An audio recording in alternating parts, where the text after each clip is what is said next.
നമസ്കാരം. ഭരണകൂടത്തിൻ്റെ ദ്രോഹ നയങ്ങൾക്കെതിരെ ലക്ഷദ്വീപിലെങ്ങും പ്രതിഷേധം ആളുകയാണ്. ഇന്ന് 12 മണിക്കൂർ ഉപവാസം പ്രഖ്യാപിച്ചിരിക്കുന്നു ദ്വീപ് ജനത. ദ്വീപിന് പുറത്തും ആ സമരം ഏറ്റെടുത്ത് വലിയ തോതിൽ രാഷ്ട്രീയ പാർട്ടികളും സംഘടനകളും ദ്വീപ് ജനതയ്ക്കൊപ്പം ചേരുന്നുണ്ട്. കവരത്തിയിൽ സമരം ചെയ്ത ജനപ്രതിനിധികൾക്ക് നേരെ ബലപ്രയോഗം പോലും ഉണ്ടായി. ഇന്ന് പുതിയ ഭരണാധികാരി അഡ്മിനിസ്ട്രേറ്റർ നടപ്പാക്കുന്ന പരിഷ്കാരങ്ങളോട് അല്ലെങ്കിൽ ദ്രോഹ നടപടികളോട് യോജിപ്പുള്ള ഒരാളെങ്കിലും ദ്വീപിലേതെങ്കിലും ഒന്നിലുണ്ട് എന്ന് തോന്നുന്നില്ല. അവരൊന്നാകെ ഈ പുതിയ ഭരണാധികാരിക്കെതിരെ, അദ്ദേഹത്തിൻ്റെ നയങ്ങൾക്കെതിരെ പ്രക്ഷോഭരംഗത്താണ്. എന്നിട്ടും ദ്വീപിൻ്റെ നന്മയ്ക്കെന്ന പേരിൽ, രാജ്യത്തിൻ്റെ പൊതുനന്മയ്ക്കെന്ന പേരിൽ ജനദ്രോഹ പരിപാടികൾ അടിച്ചേൽപ്പിക്കുകയാണ് അഡ്മിനിസ്ട്രേറ്റർ. ആഴ്ചകൾ പിന്നിടുന്ന സമരങ്ങളോട് ദ്വീപ് ഭരണകൂടത്തിനും കേന്ദ്ര സർക്കാരിനും അവഗണനയാണോ പുച്ഛമാണോ? ജനഹിതത്തെ മറികടന്നുള്ള പരിഷ്കാരങ്ങളുമായി മുന്നോട്ട് പോകുന്നവരുടെ യഥാർത്ഥ ലക്ഷ്യം എന്താണ്? സ്വാഗതം ഫസ്റ്റ് ഡിബേറ്റിലേക്ക്. ഈ ചർച്ചയിൽ എന്നോടൊപ്പമുള്ളത് ശ്രീ BG വിഷ്ണു BJP-യിൽ നിന്ന്, മുഹമ്മദ് ഫൈസൽ ലക്ഷദ്വീപ് MP, കോമളം കോയ CPIM-ൽ നിന്ന്, ശ്രീ ആയിഷ സുൽത്താന സംവിധായകയും ദ്വീപ് സ്വദേശിയുമാണ്. ആദ്യം ശ്രീ MP ഫൈസൽ, ഇത്രയധികം ദിവസമായി വലിയ തോതിലുള്ള പ്രക്ഷോഭം, സമരം നടക്കുകയാണല്ലോ. രാജ്യമൊട്ടാകെ അതിൻ്റെ അലയൊലികൾ കാണുകയും ചെയ്യാം. ഏതെങ്കിലും തരത്തിലുള്ള ഒരു അയവിന്, പിന്നോട്ട് പോക്കിന് ലക്ഷദ്വീപ് ഭരണകൂടം തയ്യാറാവുന്നുണ്ടോ? ഒരു MP എന്ന നിലയ്ക്ക് താങ്കളുമായി എന്തെങ്കിലും കമ്മ്യൂണിക്കേഷൻ ഇക്കാര്യത്തിൽ ബന്ധപ്പെട്ടവരുടെ ഭാഗത്തു നിന്നുണ്ടാവുന്നുണ്ടോ?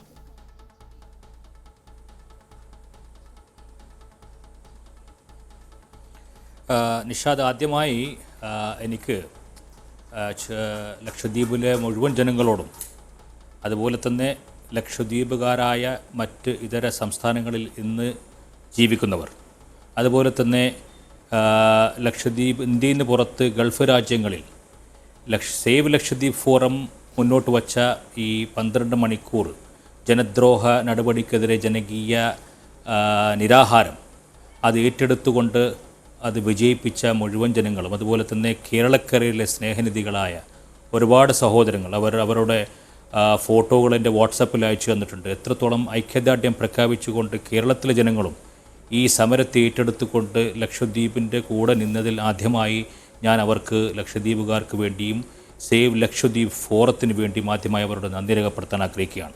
നിഷാദ് ചോദിച്ചതുപോലെ ലക്ഷദ്വീപ് വളരെ വിചിത്രമായ ചില തീരുമാനങ്ങളും ഓർഡറുകളും ഓരോ ദിവസങ്ങളായി ഇറക്കിക്കൊണ്ടിരിക്കുന്നു. ഇത് എത്രത്തോളം പ്രാവർത്തികമാക്കാൻ സാധിക്കും, എത്രത്തോളം ഇതിൻ്റെ വയബിലിറ്റി ഉണ്ടെന്ന് പോലും മനസ്സിലാക്കാതെ കുറേ IAS ഓഫീസർമാർ, അവിടുത്തെ അഡ്മിനിസ്ട്രേറ്റർ പ്രഫുൽ കോടാഭായ് പട്ടേൽ എന്ത് പറയുന്നോ അത് നടപ്പിലാക്കാനുള്ള ശ്രമം നടത്തുന്നതായിട്ടാണ് കാണുന്നത്. അത് ഇന്നലെയും മിനിഞ്ഞാന്നുമായിട്ട് വാർത്താ മാധ്യമങ്ങളിൽ ഏറ്റവും കൂടുതൽ ചർച്ച ചെയ്ത വിഷയം 2 വിഷയമായിരുന്നു. അതിൽ ഒന്ന്, ലക്ഷദ്വീപിലെ മത്സ്യബന്ധന ബോട്ടുകളിൽ ലക്ഷദ്വീപിലെ ഗവൺമെൻറ് ഉദ്യോഗസ്ഥന്മാരെ അതിലേക്ക് ഡെപ്യൂട്ടി ചെയ്തുകൊണ്ട് സർവേലൻസിന് വിടുന്ന ഒരു ഓർഡർ കാണുകയുണ്ടായി. സത്യത്തിൽ എന്താണ് ഇതുകൊണ്ട് അവർ ഉദ്ദേശിക്കുന്നതെന്ന് അവരോട് ചോദിച്ചാൽ പോലും അവർക്ക് മനസ്സിലാകാത്ത രീതിയിലാണ് കാര്യങ്ങൾ പോകുന്നത്. ഇവിടെ 2 കാര്യം വളരെ വ്യക്തമായി മനസ്സിലാക്കണം. എന്തെല്ലോ കാട്ടിക്കൂട്ടാനുള്ള ശ്രമത്തിലാണ് അവർ.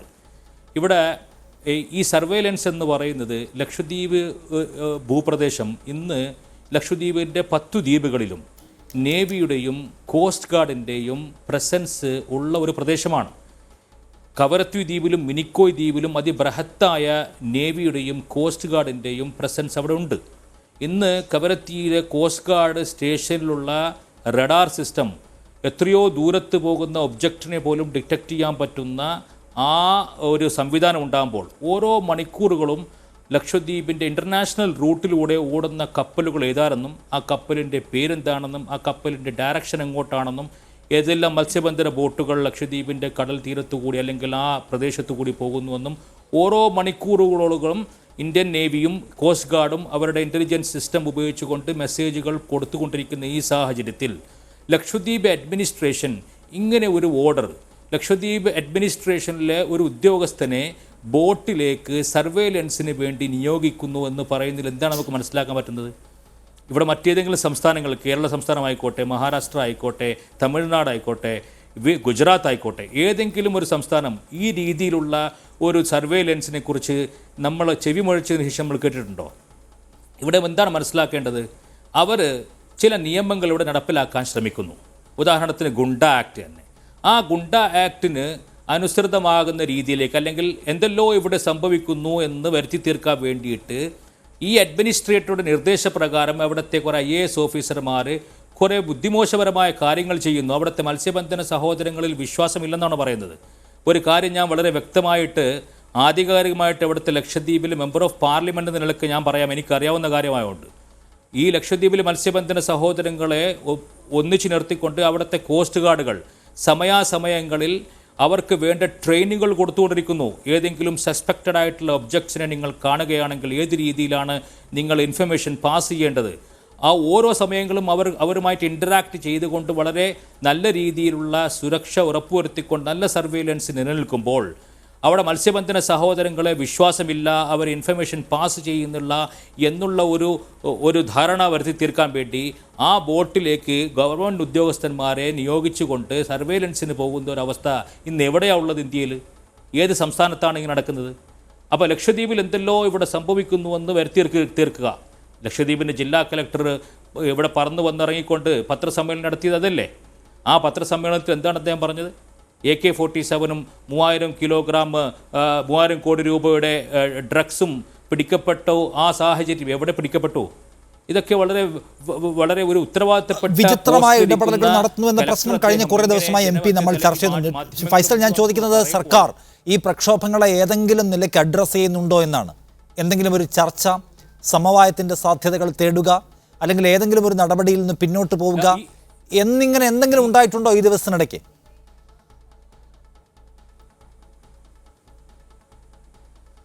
ഇന്ന് എനിക്ക് അറിയാൻ ഹോം മിനിസ്ട്രിയുടെ എക്കണോമിക് ടൈംസിന് കൊടുത്ത ഒരു ഇൻ്റർവ്യൂവിൽ അവർ പറഞ്ഞിരിക്കുന്നത് ലക്ഷദ്വീപ് അഡ്മിനിസ്ട്രേഷന് ഡയറക്ഷൻ കൊടുത്തിരിക്കുന്നു, ഈ നിയമനിർമ്മാണങ്ങളുമായി അത്രയും പെട്ടെന്ന് വേഗത്തിൽ പോകേണ്ട ആവശ്യമില്ല, മിനിസ്ട്രി പറയുന്നതനുസരിച്ച് ചെയ്താൽ മതി എന്നുള്ള രീതിയിലേക്ക് അർത്ഥം വരുന്ന ഒരു റിപ്പോർട്ട് കാണാൻ സാധ്യതയുണ്ടായി. ഞാനിപ്പോൾ ഡൽഹിയിലാണ് ഉള്ളത്. അതുമായി ബന്ധപ്പെട്ടുകൊണ്ടുള്ള കാര്യങ്ങളുമായി ബന്ധപ്പെട്ടുകൊണ്ട് തന്നെയാണ് ഞാനിവിടെ നിൽക്കുന്നത്. എന്തായാലും കേന്ദ്ര ഗവൺമെൻറ്റിൻ്റെ ഭാഗത്തു നിന്ന് കൂടുതൽ വക്തവ്യം വരേണ്ടതുകൊണ്ട് അവർ നമുക്ക് തന്നിരിക്കുന്ന ആ വിശ്വാസത്തിൽ നമ്മൾ നിൽക്കുകയാണെങ്കിലും ഏത് പ്രതിസന്ധിയും തരണം ചെയ്യാനും അത് ലക്ഷദ്വീപ് ജനത ഏറ്റെടുത്തുകൊണ്ട് പോവാനും വേണ്ടിയിട്ടുള്ള ഒരു മുന്നോടി തന്നെയാണ് ഇന്നത്തെ നിരാഹാര സമരം. ഞാൻ വരാം MP താങ്കളിലേക്ക്. BJ Vishnu BJP നേതാവിനോടൊപ്പം. BJ Vishnu, ലക്ഷദ്വീപിനെ കുറിച്ച് നമ്മൾ നിരന്തരമായി സംസാരിച്ചുകൊണ്ടേ ഇരിക്കുകയാണ്. അപ്പോൾ അവിടെ നടപ്പിലാക്കുന്ന നിയമങ്ങൾ എന്താണ്, അത് അവിടുത്തെ ആളുകൾക്ക് അവരുടെ ജീവിതത്തിന് ഉണ്ടാക്കുന്ന പ്രയാസം എന്താണെന്ന് എടുത്തു പറയേണ്ടതില്ല. സിമ്പിളായ ഒരു ചോദ്യം, ആ ദ്വീപിലുള്ള ഒരാൾക്കും മനസ്സിലാവാത്ത പരിഷ്കാരങ്ങൾ, ഒരാൾക്കും യോജിക്കാൻ കഴിയാത്ത പരിഷ്കാരങ്ങൾ പിന്നെ ആർക്ക് വേണ്ടിയാണ് നടപ്പിലാക്കുന്നത് എന്നതാണ്. അതിൽ നിന്ന് ഇപ്പോൾ ഈ സമരം നടക്കുമ്പോഴെങ്കിലും എന്തുകൊണ്ടാണ് പിന്നോട്ട് പോക്കിനെ കുറിച്ച് ആലോചിക്കാത്തത്?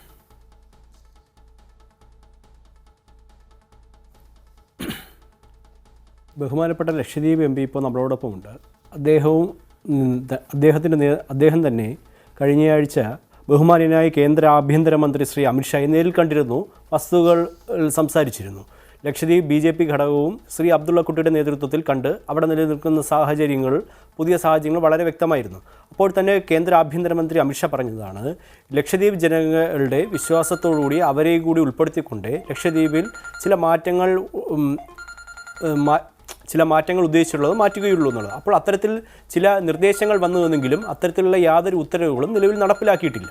അപ്പോൾ ജനങ്ങളുടെ വികാരത്തിനനുസരിച്ച് മാത്രമേ ഭരണകൂടം നിയമവുമായി മുന്നോട്ട് പോകുമെന്നും വളരെ വ്യക്തമായി കേന്ദ്ര ആഭ്യന്തരമന്ത്രി പറഞ്ഞിട്ടുണ്ട്. പിന്നെ സുരക്ഷയുടെ കാര്യത്തിൽ ഒരു വിട്ടുവീഴ്ചയും ചെയ്യാൻ പറ്റില്ല എന്നും ആഭ്യന്തരമന്ത്രി വ്യക്തമായി പറഞ്ഞിരുന്നു. ഞാൻ ചോദിക്കുന്നത് ആഭ്യന്തരമന്ത്രി വ്യക്തമായി പറഞ്ഞാലും ഇല്ലെങ്കിലും അവിടെയുള്ള ലക്ഷദ്വീപ് അഡ്മിനിസ്ട്രേറ്റർ അദ്ദേഹത്തിന് സ്വന്തം നിലയ്ക്കുള്ള നമുക്ക് ആർക്കും മനസ്സിലാവാത്ത പരിഷ്കാരങ്ങൾ നടപ്പിലാക്കിക്കൊണ്ടേ ഇരിക്കുകയാണ്. അവിടെ പറമ്പിൽ ഓലയും മടലും ഇടാൻ പാടില്ല, ഫിഷർമെൻ ബോട്ടിൽ ഒരു സർവൈലൻസ് പോലെ ഒരു സർക്കാർ ഉദ്യോഗസ്ഥൻ പോകണം, അവിടുത്തെ ആളുകളുടെ ഷെഡുകൾ പൊളിച്ചുകള, ഇതിങ്ങനെ തുറന്നുകൊണ്ടേയിരിക്കുന്നു. അപ്പോൾ കേന്ദ്ര സർക്കാർ എന്തെങ്കിലും ഇടപെടൽ നടത്തിയിട്ട് വേണ്ട, അവിടുത്തെ ആളുകളുടെ താല്പര്യം കൂടി നോക്കണം എന്നു പറഞ്ഞതായി വിശ്വസിക്കാൻ ഒരു നിവൃത്തിയുമില്ല. കാരണം ഓരോ ദിവസവും എന്ന പോലെ ഇമാതിരി ദ്രോഹ നടപടികൾ വന്നുകൊണ്ടേയിരിക്കുകയാണ്. പറമ്പിൽ ഓലയും മടലും ഇടാൻ പാടില്ല എന്ന് ഉത്തരവ് ഇറക്കിയിട്ടുണ്ടോ എന്ന് ഞാൻ കണ്ടിട്ടില്ല. അത് എന്താണെന്ന് എനിക്കത് മനസ്സിലാവുന്നില്ല. ഉത്തരവുണ്ടെങ്കിൽ അതൊന്ന് വ്യക്തമായി വായിച്ചാൽ എന്താണെന്ന് മനസ്സിലാക്കാം. എൻ്റെ കയ്യിൽ കുറേ സംഗതികളുണ്ട്, അത് മുഴുവൻ ഞാൻ വായിക്കാൻ പോയപ്പോൾ അങ്കണവാടി അടച്ചുപൂട്ടിയ മുതൽ ഈ പറയുന്ന സ്കൂൾ ഉച്ചഭക്ഷണത്തിലെ മെനു ഒഴിവാക്കിയത് മുതൽ അവിടെ ഈ പറഞ്ഞ കാര്യത്തിലാണ് ഞാൻ വ്യക്തത ആവശ്യപ്പെട്ടത്. പൗരത്വ നിയമ ഭേദഗതി രജിസ്റ്ററുമായി ബന്ധപ്പെട്ട പോസ്റ്റർ നീക്കിയതിൽ ലക്ഷദ്വീപിൽ വെച്ച നിർദ്ദേശങ്ങളുടെ കാര്യമല്ല ഈ പറയുന്ന പറമ്പിൽ അവിടെ വീഴുന്ന അവിടുത്തെ ഈ പറയുന്ന ഓലയും മടലും അടക്കമുള്ള സ്ഥലങ്ങളിൽ കൊണ്ടുപോകുന്നതിലും വണ്ടിയിൽ കൊണ്ടുപോകുന്നതുമായി ബന്ധപ്പെട്ടൊക്കെ അവിടെ സർക്കാർ അവിടുത്തെ ഭരണകൂടം ഒരു നിലപാട് സ്വീകരിക്കുകയും അത് അറിയിപ്പായി വരികയും ചെയ്യുകയാണ്. അങ്ങനെയാണ് നമുക്ക് അവിടെ നിന്ന് കിട്ടുന്ന വിവരം. അപ്പോൾ ഈ പോട്ടെ, ഇനിയിപ്പോൾ അതിന്റെ ഉത്തരവ് ഇപ്പം എൻ്റെ കയ്യിലില്ല. പക്ഷേ ഇന്നലെ ഞങ്ങൾ ആധികാരികമായി കൊടുത്ത വാർത്തയാണത്. ഞങ്ങൾ ആധികാരികമായി കൊടുത്ത വാർത്തയാണത്. പോട്ടെ, ബാക്കിയൊക്കെ ഉള്ള കാര്യങ്ങൾ പറ. ബാക്കിയൊക്കെ ഉള്ള കാര്യങ്ങൾ ജനങ്ങൾക്ക് അംഗീകരിക്കാൻ കഴിയുന്നതാണോ? ആ ഉത്തരവ് ഞാനിപ്പോൾ തരാം. ഞാൻ ഉത്തരവ് എടുത്തു തരാം. അതിനു മുമ്പ് താങ്കൾ ഞാൻ ആ ഉത്തരവ് ഇപ്പം താങ്കൾക്ക് എടുത്ത് വായിച്ച് കേൾപ്പിച്ചു തരാം. അതിന് മുൻപ് താങ്കൾ മറ്റുള്ള കാര്യങ്ങൾ പറയൂ. ബാക്കിയുള്ള കാര്യങ്ങളൊക്കെ ജനങ്ങൾക്ക് യോജിക്കാൻ കഴിയുന്നതാണോ? ഞാൻ പറയാം, നമ്മൾ നിരവധി പ്രാവശ്യം ഈ വിഷയങ്ങളുടെ വിവിധ ഘട്ടങ്ങൾ ചർച്ച ചെയ്യപ്പെട്ടതെല്ലാം ഇതിനെല്ലാം അവസാനത്തെ ഒരു പരിഹാരത്തിൻ്റെ ശ്രമത്തിൻ്റെ ഭാഗമായിട്ടാണ് കേന്ദ്ര ആഭ്യന്തരമന്ത്രി ശ്രീ എംപിയും ലക്ഷദ്വീപ് BJP ഘടകവും നേരിൽ കണ്ടത്. അപ്പോൾ തന്നെ വളരെ വ്യക്തമായി ആഭ്യന്തരമന്ത്രി പറഞ്ഞിരുന്നു, ഇപ്പോൾ പറഞ്ഞിട്ടുള്ളതെല്ലാം നിർദ്ദേശങ്ങൾ മാത്രമാണെന്നും ഉത്തരവുകളൊന്നും പല വിഷയങ്ങളിലും ഉത്തരവായിട്ടില്ല. അപ്പോൾ ഇത്തരത്തിലുള്ള ജനങ്ങളുടെ ആശങ്കകൾ കൂടി പരിഹരിച്ച് ലക്ഷദ്വീപിൻ്റെ സുരക്ഷയും കൂടി കണക്കിലെടുത്ത് കാര്യം മാത്രമേ ഉത്തരവുകളായി മുന്നോട്ട് പോകൂ എന്ന് വളരെ വ്യക്തമായി പറഞ്ഞിട്ടുണ്ട്. അപ്പോൾ ആശങ്കകൾക്കൊന്നും അടിസ്ഥാനമില്ല. നടപ്പിലാക്കാത്ത നിയമത്തിൻ്റെ പേരിൽ നമ്മൾ വളരെ പ്രക്ഷുബ്ധരാകാനും പാടില്ല. ഇല്ലാത്ത നിയമത്തിൻ്റെ പേരിൽ ജനങ്ങളുമായി എല്ലാവിധത്തിലും സഹകരിച്ച് മാത്രമേ മുന്നോട്ട് പോകൂ എന്ന് ആഭ്യന്തരമന്ത്രി പറയുകയാണ്. വിഷ്ണു, എന്തിനാണ് സമരം നടക്കുന്നത് അവിടെ? വിഷ്ണു ഇവിടെ നിഷാദ്, ഞാൻ ഒരു കാര്യം വ്യക്തമായിക്കോട്ടെ. വിഷ്ണുവിന് ചിലപ്പോൾ ഇവിടെ രണ്ട് തലങ്ങളിലാണ് കാര്യങ്ങൾ നടക്കുന്നത്. ഒന്ന്, കേന്ദ്ര ഗവൺമെൻറ്റിൻ്റെ പരിഗണനയിൽ കിടക്കുന്ന ചില നിയമനിർമ്മാണങ്ങൾ, അത് കേന്ദ്ര ആഭ്യന്തരമന്ത്രി നമുക്ക് ഉറപ്പ് നൽകിയിട്ടുണ്ട്. അത് ജനങ്ങളുമായി കൂടിയാലോചിച്ചിട്ടേ ചർച്ച ചെയ്തിട്ടേ കാര്യങ്ങൾ ചെയ്യൂ എന്നുള്ള കാര്യം നമുക്ക് ഉറപ്പ് നൽകിയിട്ട് താൽക്കാലികത്ത് ഒരു മെമ്പർ ഓഫ് പാർലമെൻറ്റിന് അദ്ദേഹം ഉറപ്പ് നൽകുന്നു. അദ്ദേഹത്തിൻ്റെ പാർട്ടി ലക്ഷദ്വീപ് BJP ഘടകത്തിന് ഉറപ്പ് നൽകുന്നു. ബാക്കിയുള്ള മത നേതാക്കന്മാർക്ക് ഉറപ്പ് നൽകുന്നു. ആ ഉറപ്പ് താൽക്കാലികമായിട്ട് നമുക്ക് എടുക്കാമെന്ന് വിശ്വസിക്കാം. ഞാൻ പറഞ്ഞു വന്നത്, അത് കൂടാതെ ലക്ഷദ്വീപിൽ ഇന്ന് നടപ്പിലാക്കിയ പ്രഫുൽ കോടാഭയ് പട്ടേൽ അദ്ദേഹത്തിൻ്റെ സ്വയം പ്രഖ്യാപിത നയങ്ങൾ അല്ലെങ്കിൽ സ്വന്തമായി അദ്ദേഹം തീരുമാനമെടുത്തുകൊണ്ട് നടപ്പിലാക്കിയ കുറേ കാര്യങ്ങളുണ്ട്. അതാണ് ചർച്ച ചെയ്യുന്നത്. അതിൽ ഇവിടെ ഇതുവരെ ചർച്ച ചെയ്യപ്പെടാത്തൊരു വിഷയം ഞാൻ നേരത്തെ പറഞ്ഞിരുന്നു. ലക്ഷദ്വീപ് ബിൽഡിംഗ് ഡെവലപ്മെൻറ്റ് ബോർഡിൻ്റെ പ്രവർത്തനം അവിടെ പൂട്ടുകയുണ്ടായി. എന്താണ് ലക്ഷദ്വീപ് ബിൽഡിംഗ് ഡെവലപ്മെൻറ്റ് ബോർഡ്? എന്തിനാണ് അത് രൂപീകരിച്ചെടുത്തത്? ലക്ഷദ്വീപിനെ പാരിസ്ഥിതികമായി ബാധിക്കാൻ സാധ്യതയുള്ള അല്ലെങ്കിൽ പുരാതന കാലങ്ങളിൽ ലക്ഷദ്വീപിൻ്റെ കടൽ തീരങ്ങളിലും മണലെടുത്തുകൊണ്ട് കെട്ടിട നിർമ്മാണങ്ങൾക്ക് ആവശ്യമായി ഉപയോഗിച്ചു വരുന്ന ആ ഒരു സാഹചര്യം ലക്ഷദ്വീപിൻ്റെ നിലനിൽപ്പിനെ ബാധിക്കുമെന്ന് മനസ്സിലാക്കി അതിന് പരിഹാരമാർഗമെന്നോളം അതേ വിലക്ക് തന്നെ വൻകരയിൽ നിന്നും കെട്ടിട സാധനങ്ങൾ ദ്വീപിലേക്ക് എത്തിച്ചു കൊടുക്കുക എന്നുള്ള ദൗത്യം ഏറ്റെടുത്തുകൊണ്ട് ലക്ഷദ്വീപിൻ്റെ PWD ഡിപ്പാർട്ട്മെൻറ്റിൻ്റെ ഒരു സിസ്റ്റർ കൺസേൺ ആയിട്ട് തുടങ്ങിയ ഒരു സംഭവമാണ് ലക്ഷദ്വീപ് ബിൽഡിംഗ് ഡെവലപ്മെൻറ്റ് ബോർഡ്. അത് 1996 കാലഘട്ടത്തിൽ തുടങ്ങിയതാണ്. അത് ദ്വീപുകാർക്ക് കെട്ടിട നിർമ്മാണത്തിനായ സാധനങ്ങൾ വളരെ നല്ല നിരക്കിൽ അവിടെ എത്തിച്ചു കൊടുത്തുകൊണ്ടൊരു സംഭവം. അത് അദ്ദേഹം ഈ പ്രഫുൽ കോടാഭയ് പട്ടേൽ വന്ന ഉടനെ ഈ കഴിഞ്ഞ ലാസ്റ്റ് വരവിൽ അത് അടച്ചുപൂട്ടുകയുണ്ടായി. അതിൽ അടച്ചുപൂട്ടയിൽ ബാധിക്കാൻ പോകുന്നത് എവിടെയാണ്? അവിടെ ലക്ഷദ്വീപുകാരുടെ സാമ്പത്തിക മേഖല മാത്രമല്ല, ലക്ഷദ്വീപിൻ്റെ നിലനിൽപ്പിനെ ബാധിക്കാൻ പോകുന്നു. ഈ കടൽ തീരത്തുനിന്ന് മണലുകൾ എടുക്കാൻ വേണ്ടി അതിനെ പ്രൊട്ടക്റ്റ് ചെയ്യാൻ വേണ്ടിയിട്ടായിരുന്നു മറൈൻ വാച്ചേഴ്സിനെ അവിടെ നിയമിച്ചിരുന്നത്. കേന്ദ്ര എൻവയോൺമെൻറ്റ് മിനിസ്ട്രി 200ഓളം പോസ്റ്റുകൾ സാങ്ഷൻ ചെയ്തു തന്നു. മിനിസ്ട്രിയുടെ സെൻട്രലി സ്പോൺസേർഡ് സ്കീമാണ്. ആ സെൻട്രലി സ്പോൺസേർഡ് സ്കീമിൽ 200ഓളം മറൈൻ വാച്ചേഴ്സ്, ഇങ്ങനെയുള്ള എൻവയോൺമെൻറ്റിനെ പ്രൊട്ടക്റ്റ് ചെയ്യാൻ വേണ്ടിയിട്ടുള്ള മറൈൻ വാച്ചേഴ്സിനെ പിരിച്ചുവിടുകയുണ്ടായി. ഇവിടെ ഇതിന് ബദൽ സംവിധാനം എന്തെങ്കിലും പറഞ്ഞിട്ടുണ്ടോ? ഒന്നുമില്ല. അപ്പോൾ സ്വാഭാവികമായിട്ടും സാധാരണ ജനങ്ങൾക്ക് നാച്ചുറൽ റിസോഴ്സസിനെ ഡിപ്പെൻഡ് ചെയ്യേണ്ടി വരും. അവിടെ നിന്ന് ബീച്ചിൽ നിന്നും മണലെടുക്കാൻ തുടങ്ങും. സ്വാഭാവികമായിട്ടും ലക്ഷദ്വീപിൻ്റെ നിലനിൽപ്പിനെ ബാധിക്കും ഈ തീരുമാനം. അതുപോലെ തന്നെ ലക്ഷദ്വീപിൻ്റെ ഭൂമി വാടകയ്ക്ക് കൊടുക്കുമ്പോൾ ഒരു സ്ക്വയർ മീറ്ററിന് 36 രൂപ നിശ്ചയിച്ച സംഭവം പ്രഫുൽ കോടാഭയ് പട്ടേൽ വന്നതിന് ശേഷം അത് വെട്ടിച്ചുരുക്കിക്കൊണ്ട് 16 രൂപയാക്കി മാറ്റുന്നു. എവിടെയെങ്കിലും ഭൂമിയുടെ വില കുറഞ്ഞതായിട്ടോ ഭൂമി വാടക കുറഞ്ഞതായിട്ടോ, പ്രത്യേകിച്ച് ഇന്നത്തെ സാമ്പത്തിക അവസ്ഥ, ഇൻഫ്ലേഷൻ എടുത്തുകൊണ്ട് മനസ്സിലാക്കി കഴിഞ്ഞാൽ അങ്ങനെ ഒരു സംഭവം ഏതെങ്കിലും ഒരു അഡ്മിനിസ്ട്രേറ്റർ ചെയ്യാൻ സാധിക്കുമോ? അതിനോടൊപ്പം തന്നെ അതിൻ്റെ ഘടകവിരുദ്ധമായിട്ട് ഭൂമി രജിസ്റ്റർ ചെയ്യാനുള്ള സ്റ്റാമ്പ് പേപ്പറുടെ വാല്യൂ കൂട്ടുകയാണ്. അവിടുത്തെ ജനങ്ങളെ പിരിച്ചുവിട്ടുകൊണ്ടിരിക്കുന്നു. ഈ രണ്ട് തലത്തിലാണ് കാര്യങ്ങൾ നടന്നുകൊണ്ടിരിക്കുന്നത്. കേന്ദ്ര ഗവൺമെൻറ്റിൻ്റെ പരിഗണനയിൽ കിടക്കുന്ന നിയമനിർമ്മാണങ്ങളെക്കുറിച്ചല്ല ഇവിടെ ചർച്ച.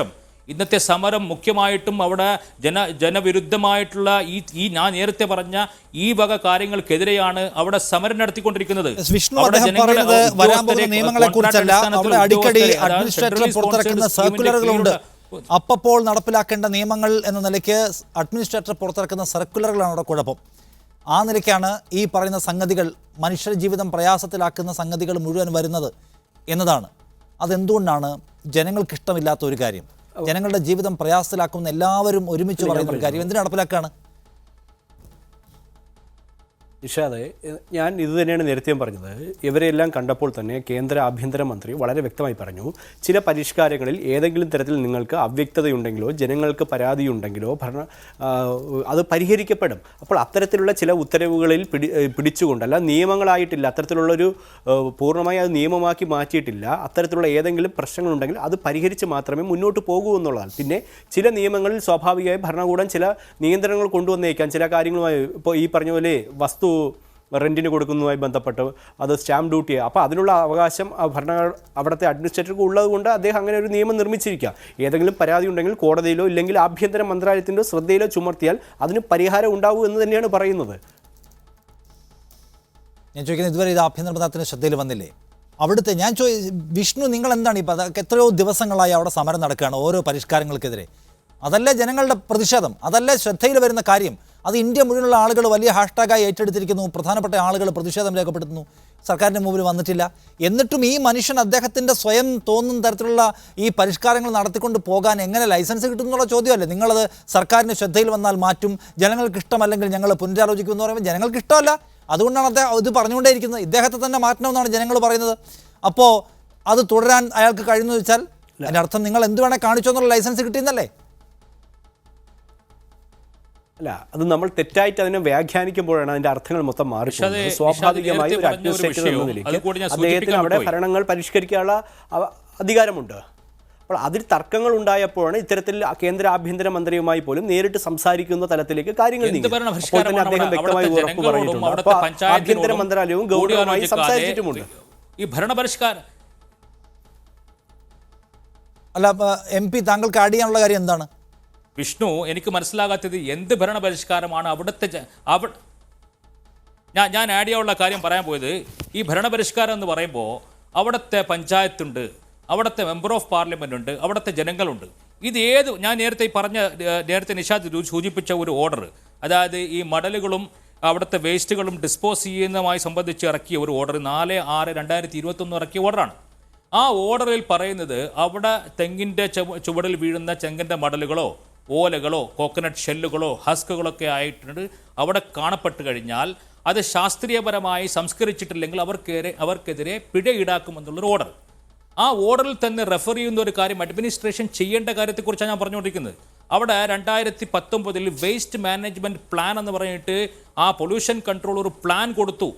ഓരോ ദ്വീപിലും ഈ വേസ്റ്റ് സംസ്കരിക്കാൻ വേണ്ടിയിട്ട് ലക്ഷദ്വീപ് അഡ്മിനിസ്ട്രേഷൻ സ്ഥാപിക്കേണ്ട ചില ശാസ്ത്രീയപരമായിട്ടുള്ള ആ സ്ഥാപനങ്ങൾ അല്ലെങ്കിൽ ആ ഒരു പ്രോസസ്സിംഗ് യൂണിറ്റ്, ആ യൂണിറ്റ് ഇതുവരെയായിട്ട് സ്ഥാപിച്ചെടുത്തിട്ടില്ല. അവിടെ ആ സ്ഥാപിച്ചെടുക്കാതെ അതിൻ്റെ കുറ്റം ജനങ്ങളുടെ മുകളിലേക്ക് കെട്ടിവെച്ചു കൊടുക്കുന്നു. അവിടുത്തെ ഒരു സാധാരണക്കാരൻ അവിടെ തെങ്ങിൻ്റെ മണ്ടയിൽ നിന്ന് വീഴുന്ന മടലും അവിടെ തേങ്ങ പൊളിച്ചിട്ട ഹസ്കും അവർ ശാസ്ത്രീയപരമായിട്ട് എങ്ങനെയാണ് സംസ്കരിക്കുക? അവിടുത്തെ ഒരു ജനത്തിൻ്റെ ഉത്തരവാദിത്തമാണോ അത്? മിനിമമായിട്ട് ലക്ഷദ്വീപ് അഡ്മിനിസ്ട്രേഷൻ കൈകൊള്ളേണ്ട ഒരു സംഗതിയല്ലേ? അവിടെ വേസ്റ്റ് മാനേജ്മെന്റ് പ്ലാൻ ഇംപ്ലിമെന്റ് ചെയ്യേണ്ട അതോറിറ്റി ആരാണ്? ഞാൻ മറ്റുള്ളവരിലേക്ക് കൂടെ പോയിട്ട്, വിഷ്ണു 4/6/2021 ആ ഓർഡർ വന്നിരിക്കുന്നത്. അതിൽ ഈ പറയുന്ന to throw or break or spread coconuts fruits leftovers vegetables അതൊക്കെ ഇട്ട് കഴിഞ്ഞാൽ 200 രൂപ പിഴയുണ്ടെന്നാണ്. ബാക്കി ഒരുപാട് സംഗതി അതിനകത്ത് പറയുന്നുണ്ട്. അത് വസ്തുതാവിരുദ്ധമായൊരു കാര്യമല്ല, ഞാൻ ഓർമ്മിപ്പിച്ചതാണ്. ശ്രീമതി ഐഷ സുൽത്താന, പൊതുവെ ലക്ഷദ്വീപിലെ ഇപ്പോഴത്തെ ഭരണപരിഷ്കാരങ്ങളെ കുറിച്ച് വിചാരിക്കപ്പെടുന്ന, ഞാൻ താങ്കൾക്ക് വരും, നമ്മൾ സമയം കുറേ എടുക്കുന്നതാണ്, ഞാൻ ഉറപ്പായിട്ടും വിഷ്ണുവിലേക്ക് വരും. നോക്കൂ ശ്രീമതി ഐഷ സുൽത്താന, ഇതിനകത്ത് വലിയ പ്രതിഷേധം നടക്കുന്നു. പക്ഷേ പരിഷ്കാര നടപടികളുമായി മുന്നോട്ട് പോയിക്കൊണ്ടിരിക്കുകയാണ് ദ്വീപിലെ ഭരണകൂടം. അതായത് അതിന് അർത്ഥം വേറെ പല ലക്ഷ്യങ്ങളും വെച്ചിട്ടാണ് ഇത് നടക്കുന്നത് എന്ന വിമർശനം ഓൾറെഡി ഉണ്ട്. അങ്ങനെയാണെങ്കിൽ ഈ സമരം കൊണ്ട് വല്ല കാര്യമുണ്ടോ? സമരം കൊണ്ട് കാര്യമുണ്ടോയെന്ന് ചോദിച്ചാൽ ഒരു പരിധിയിൽ കൂടുതൽ സമരം കൊണ്ട് തന്നെയാണ് നമ്മൾക്ക് ഇതിനു മുമ്പുള്ള നമ്മളെ തലമുറകൾ നമുക്ക് പഠിപ്പിച്ചു തന്ന ഒരു വിദ്യ. അതായത് ഇന്ത്യക്ക് സ്വാതന്ത്ര്യം കിട്ടിയതുപോലും നമ്മൾ സമരം സമരത്തിലൂടെ തന്നെയാണ്. അതേപോലെ തന്നെയാണ് ഇപ്പോഴും ഞങ്ങൾ പോകുന്നത്. ഞങ്ങളുടെ ലക്ഷദ്വീപിന് സ്വാതന്ത്ര്യം വേണം എന്നുള്ളത് കൊണ്ട് ഒരു സമര മുറ തന്നെ ഫോളോ ചെയ്ത് പോവുകയാണ്.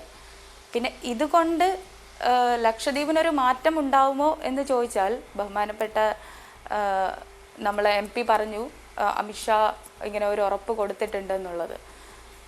എത്ര തന്നെ പറഞ്ഞാലും എനിക്ക് പേഴ്സണലി എൻ്റെ ഒരു അറിവ് വെച്ചിട്ട് എനിക്ക് പറയാൻ പറ്റും, ഇത് ഒരു പ്രഫുൽ പട്ടേൽ മാറിയത് കൊണ്ട് മാത്രം ഈ ലക്ഷദ്വീപിനെ രക്ഷപ്പെടുത്താൻ ഒരു പരിധിയിൽ കൂടുതൽ പറ്റില്ല. കാരണം ഇത് ഇനി അവർ ചെയ്യാൻ പോകുന്നത്, ഇനി വരാൻ പോകുന്ന ആളുകൾ, ഇതിപ്പോൾ പ്രഫുൽ പട്ടേൽ വന്നിട്ട് ഒറ്റയടിക്ക് വിഴുങ്ങാൻ നോക്കി, അതിനെ നമ്മളെല്ലാവരും ഒരുമിച്ച് നിന്ന് എതിർത്തു. ഇനി വരാൻ പോകുന്ന ഒരാൾ പയ്യെ ഇഞ്ചക്ട് ചെയ്ത് ചെറിയ തോതിൽ ഒരു സൈഡിൽ നിന്ന് വിഴുങ്ങി വരും. ആ ഒരു മെത്തേഡ് അവർ ഫോളോ ചെയ്യും എന്നെനിക്ക് തോന്നിയിട്ടുണ്ട്. അതായിരിക്കും ഇനി ഭാവിയിൽ വരാൻ പോകുന്നത്. അപ്പം എന്നെ പോലുള്ള സാധാരണ ആളുകൾ അത് ആലോചിച്ച് ഇപ്പോഴും ഉള്ളിലൊരു ഭയമുണ്ട്. അല്ല, ഇത്തരം കാര്യങ്ങൾ നടപ്പിലാക്കുമ്പോൾ ജനകീയ പ്രതിഷേധങ്ങളെ അങ്ങനെ മുഖവിലേക്കെടുത്ത ഒരു രീതി, സമരങ്ങൾ കൊണ്ട് എന്തു പ്രയോജനമെന്ന ചോദ്യം അപ്പൊളിറ്റിക്കലായ ചോദ്യമാണ്, ചോദിക്കാൻ പാടില്ലാത്തതാണ്. പക്ഷേ ഞാൻ ഈ മോദി സർക്കാരിൻ്റെ കാര്യത്തിൽ ഈ ജനകീയ പ്രതിഷേധങ്ങളെ എന്നത് ഒരു പരിഗണനാ വിഷയമാക്കി എപ്പോഴെങ്കിലും എടുത്തതായി കണ്ടിട്ടില്ല. കഴിഞ്ഞ ഇത്ര വർഷത്തിനിടയ്ക്ക് മോദി സർക്കാർ ആകെ മലക്കം മറിഞ്ഞ ഒരേ ഒരു വിഷയം എനിക്ക് തോന്നുന്നു ഇന്നിപ്പോൾ വാക്സിൻ സൗജന്യമാക്കാനുള്ള തീരുമാനം എടുത്തിട്ടുണ്ട്. അതല്ലാതെ ജനകീയ സമ്മർദ്ദത്തിൻ്റെ പേരിൽ എന്തെങ്കിലും ഒരു തീരുമാനത്തിൽ നിന്ന് പിന്നോട്ട് പോയിട്ടില്ല അവരെന്നാണ് അവരുടെ ചരിത്രം പറയുന്നത്. അതുകൊണ്ട് ലക്ഷദ്വീപിലെ ഒരു കോണിൽ ഒരു കൂട്ടം ആളുകൾ നടത്തുന്ന സമരം, ഇപ്പോൾ കർഷക സമരം അടക്കം നമുക്കറിയാമല്ലോ. അപ്പോൾ അതുകൊണ്ട് അവർ നടപ്പിലാക്കാൻ വന്നതുമായി അവർ പോകുമെന്ന ആശങ്ക നിങ്ങൾക്ക് നന്നായി ഉണ്ടോ? അതാണ് ഞാൻ ചോദിക്കുന്നത്.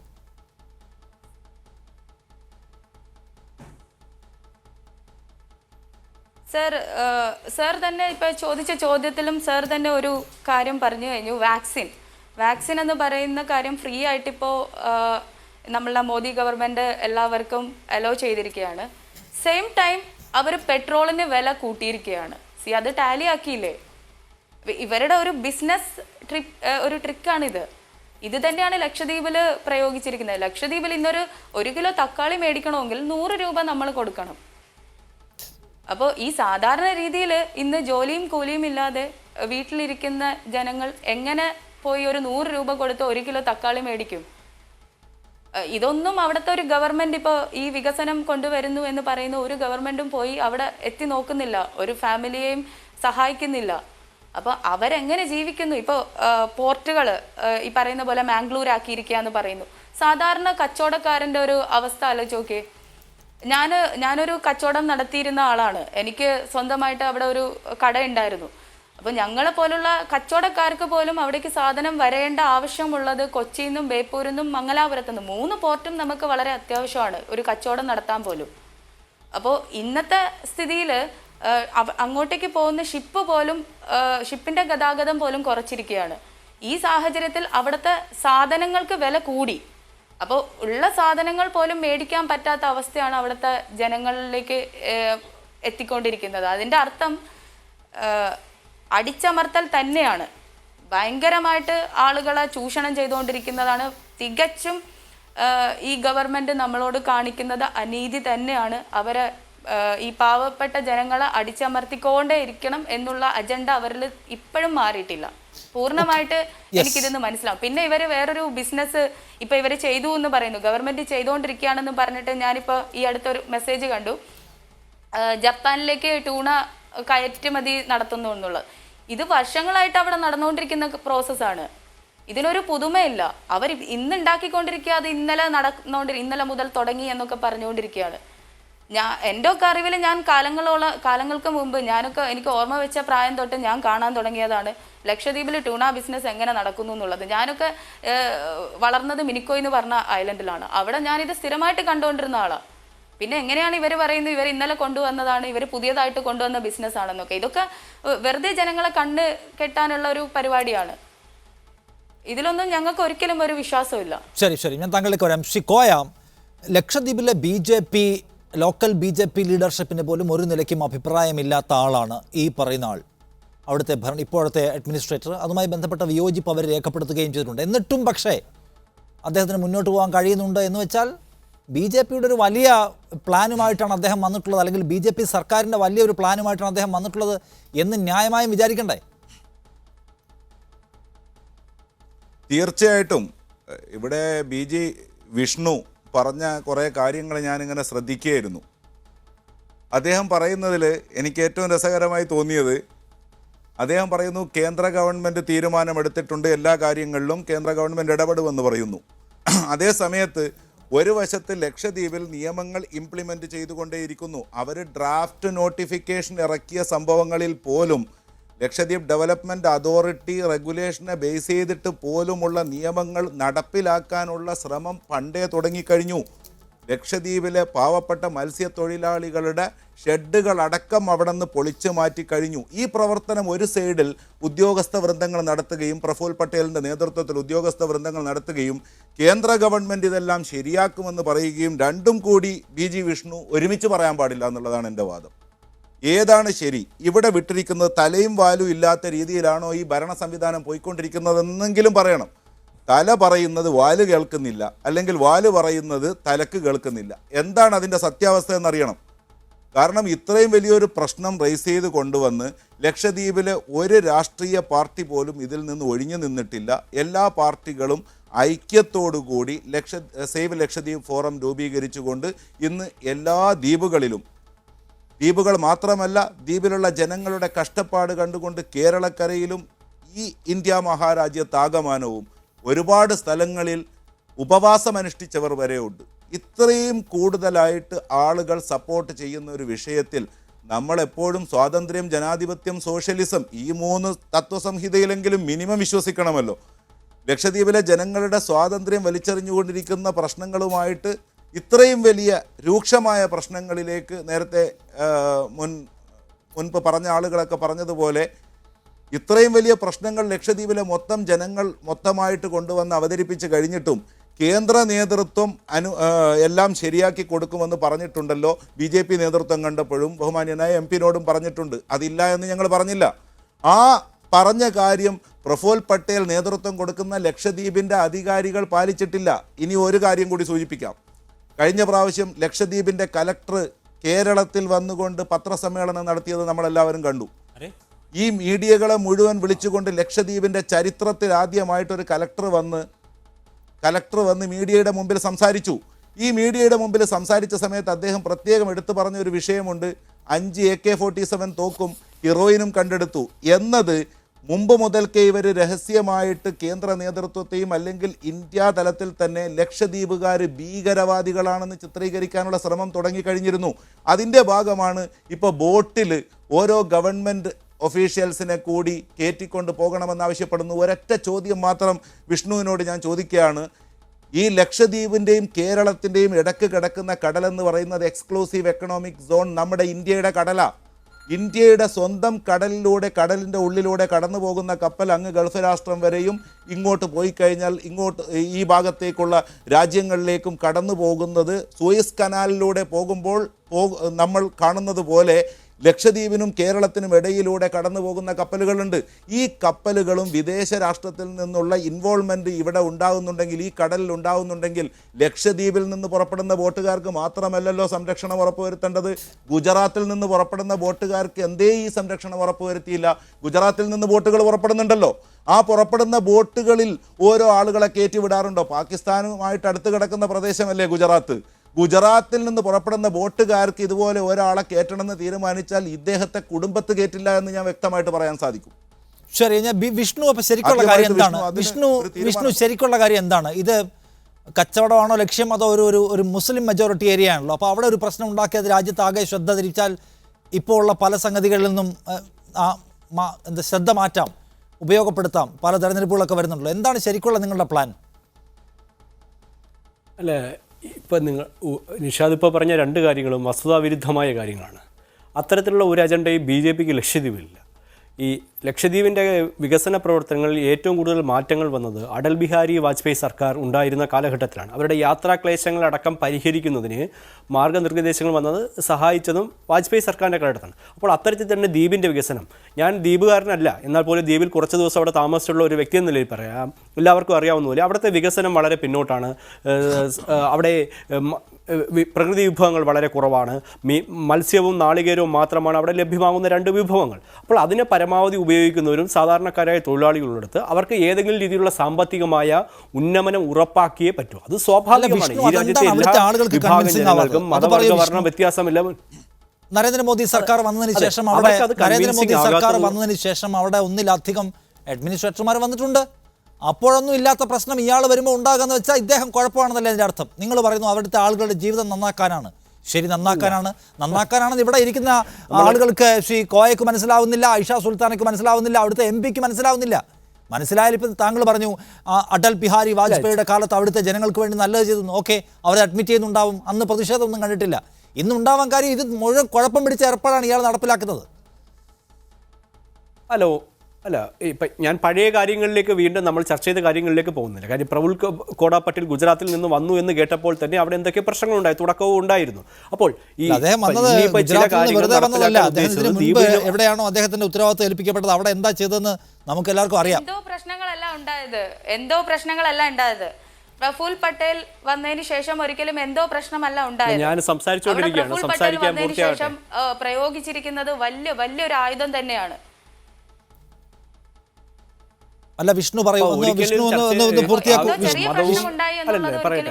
വിഷ്ണു ഒന്ന് പൂർത്തിയാക്കൂ. അങ്ങനെയാണെങ്കിൽ വിഷ്ണു ഒന്ന് വേഗം പൂർത്തിയാക്കൂ. അതായത് ആളുകൾക്ക് ഇഷ്ടമില്ലാത്ത ഒന്ന്, ആളുകൾക്ക് മനസ്സിലാവാത്ത, അവരുടെ ജീവിതം നന്നാക്കാൻ എന്ന് പറഞ്ഞ് നടപ്പിലാക്കാൻ അവർക്ക് മനസ്സിലാവാത്ത എന്തുകൊണ്ടാണ്? വളരെ വ്യക്തമായി MP-യോടും ലക്ഷദ്വീപിലെ BJP ഘടകത്തെയും നേരിട്ട് കണ്ടപ്പോൾ ആഭ്യന്തരമന്ത്രി പറഞ്ഞു, ജനങ്ങൾക്ക് ഹിതകരമല്ലാത്ത ഏതെങ്കിലും കാര്യങ്ങളുണ്ടെങ്കിൽ അതുമായി ചർച്ച ചെയ്ത് അത് പരിഹരിക്കപ്പെടുമെന്ന് തന്നെ പറഞ്ഞു. ചിലപ്പോൾ ആ നിയമങ്ങൾ മാറ്റപ്പെടുത്തിയേക്കും. പിന്നെ ചില സുരക്ഷാ വിഷയങ്ങളിൽ കേന്ദ്ര സർക്കാരിന് വളരെ കൃത്യമായ നിലപാടും നയങ്ങളുമുണ്ട്. അപ്പോൾ നമുക്കറിയാം, കഴിഞ്ഞ കാലഘട്ടങ്ങളിലൊന്നും ലക്ഷദ്വീപിൻ്റെ സാമീപ്യ പ്രദേശങ്ങളിൽ നിന്ന് ഇപ്പോൾ ഈ ചർച്ചയിൽ തന്നെ പറയുന്നു ലക്ഷദ്വീപ് നിവാസികളെ ആരോ തീവ്രവാദി എന്ന് വിളിച്ചു എന്നൊന്നുമല്ല.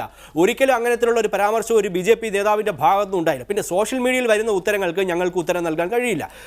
ഏതെങ്കിലും സുരക്ഷാ പ്രശ്നങ്ങൾ ഏതെങ്കിലും ഭാഗത്ത് അല്ല, ഞാൻ പറഞ്ഞോട്ടെ, ഗുണ്ട ആക്ട് അല്ല, ആന്റി സോഷ്യൽ എലമെന്റ്സ് ആക്ടിവിറ്റി. ഇതുവരെ ഇല്ലാത്ത ഒന്ന്, കഴിഞ്ഞ 5 പതിറ്റാണ്ടായി ഇല്ലാത്ത ഒന്ന് ഇപ്പൊ എന്തിനാണ് കൊണ്ടുവരുന്നത്? എന്തിന്റെ പശ്ചാത്തലത്തിൽ? അല്ല, അതിപ്പോൾ കുറ്റം ചെയ്യാത്തവരാരും ഈ നിയമത്തെ ഭയപ്പെടേണ്ട കാര്യമൊന്നുമില്ല. അപ്പോൾ ഈ പറഞ്ഞതുപോലെ ഏതെങ്കിലും തരത്തിലുള്ള, അതാണ് ഈ പറഞ്ഞത്. അപ്പോൾ ഇത്തരത്തിലുള്ള കരട് രേഖകൾ മുന്നോട്ട് വെച്ചപ്പോൾ തന്നെ പറഞ്ഞു എന്തിനാണെന്ന് പറഞ്ഞില്ല വിഷ്ണു. കുറ്റം ചെയ്യാത്തവർ ആ നിയമം എന്നൊക്കെ പറഞ്ഞ് ആരെയും പിടിച്ച് അകത്തിടാൻ പറ്റുന്ന നിയമമാണ്, ഒരു നിലയ്ക്കും ജനാധിപത്യപരമല്ലാത്ത നിയമമാണ്. അങ്ങനെ ഒരു സംഭവം നടപ്പിലാക്കണമെങ്കിൽ അത്രയും മോശം ട്രാക്ക് റെക്കോർഡുള്ള സ്ഥലത്ത്, പശ്ചാത്തലമുള്ള സ്ഥലത്ത്, കോടതിയൊക്കെ പിന്നെയാണ് സാർ. കോടതി എന്നൊക്കെ പറഞ്ഞ് എന്നാണ് ഇനി കോടതിയിൽ തീർപ്പാക്കാം? ഞാൻ ചോദിക്കുന്നത് അത്രയും മോശം സിറ്റുവേഷനുള്ള സ്ഥലത്ത് നടപ്പിലാക്കേണ്ട കരിനിയമങ്ങൾ എന്തിനാണ് അവിടെ നടപ്പിലാക്കുന്നത്? നിങ്ങൾ പറഞ്ഞു അവിടെ ഭീകരവാദത്തിന്റെ പശ്ചാത്തലമുണ്ട്, എന്നാൽ ലക്ഷദ്വീപുമായിട്ട് അതിന് ബന്ധമില്ല. നമ്മുടെ ഈ മെയിൻലാൻഡിൽ ഒരുപാട് നിയമങ്ങളുണ്ട്. ഒരാൾ പരാതി കൊടുത്താൽ സ്വാഭാവികമായിട്ട് ഒരാൾക്കെതിരെ നടപടി സ്വീകരിക്കുന്നു, ജുഡീഷ്യൽ കസ്റ്റഡിയിൽ പോകുന്നു. ഇപ്പോഴുള്ള ഞങ്ങളടക്കമുള്ളവർ സമരങ്ങളുടെ പേരിൽ ജയിലിൽ പോയപ്പോഴും സ്വാഭാവികമായി ഞങ്ങൾ തെറ്റുകാരല്ല, പക്ഷേ കോടതിയിൽ പോയി തന്നെയാണ് ഞങ്ങളും നീതി ലഭ്യമാക്കിയിട്ടുള്ളത്. അപ്പോൾ സ്വാഭാവികമായി നമുക്കൊരു വഴിയുണ്ട്. അപ്പോൾ അത്തരത്തിൽ ചിന്തിക്കുമ്പോൾ ആ ഒരു ഭാഗം മാത്രമേ വ്യക്തമാകുള്ളൂ. പിന്നെ ഏതെങ്കിലും ദ്വീപ് നിവാസികൾക്ക് ചില നിയമങ്ങളോട് താല്പര്യമില്ല, അല്ലെങ്കിൽ ദ്വീപിന് ഒന്നടങ്കം എതിർപ്പുണ്ട്, MP അടക്കം ആഭ്യന്തരമന്ത്രിയോട് ധരിപ്പിച്ചു. പിന്നെ ലക്ഷദ്വീപിന്റെ പരിസര പ്രദേശങ്ങളിൽ അത് ലക്ഷദ്വീപുകാരോട് പങ്കെടുത്തു എന്ന് ഞങ്ങളാരും പറഞ്ഞില്ല. പക്ഷേ കഴിഞ്ഞൊരു 3 വർഷത്തിനിടയിൽ ചില വിധ്വംസക ശക്തികൾ ചില പ്രവർത്തനങ്ങൾ ആ മേഖലയിൽ ലക്ഷ്യമാക്കി ചെയ്തിട്ടുണ്ട്. ഇത് എവിടെയെങ്കിലും ഒരു BJP നേതാവ് പറഞ്ഞാൽ ഉടനെ പറയും ഞങ്ങൾ ദ്വീപുകാരെ തീവ്രവാദികളാക്കുന്നു. ആദ്യം ഈ അതിന്റെ പശ്ചാത്തലത്തിൽ എന്തിനാണ് വിഷ്ണു അവിടെ ബീഫ് നിരോധിക്കുന്നത്? അതിന്റെ പശ്ചാത്തലത്തിൽ എന്തിനാണ് വിഷ്ണു അവിടെ മദ്യനിരോധനം എന്ന് പറയുന്ന സംഗതി മാറ്റുന്നത്? അതിന്റെ പശ്ചാത്തലത്തിൽ എന്തിനാണ് സ്കൂൾ കുട്ടികളുടെ മെനു മാറ്റുന്നത്, അങ്കണവാടി പൂട്ടുന്നത്, മത്സ്യഷെഡ് പൂട്ടുന്നത്?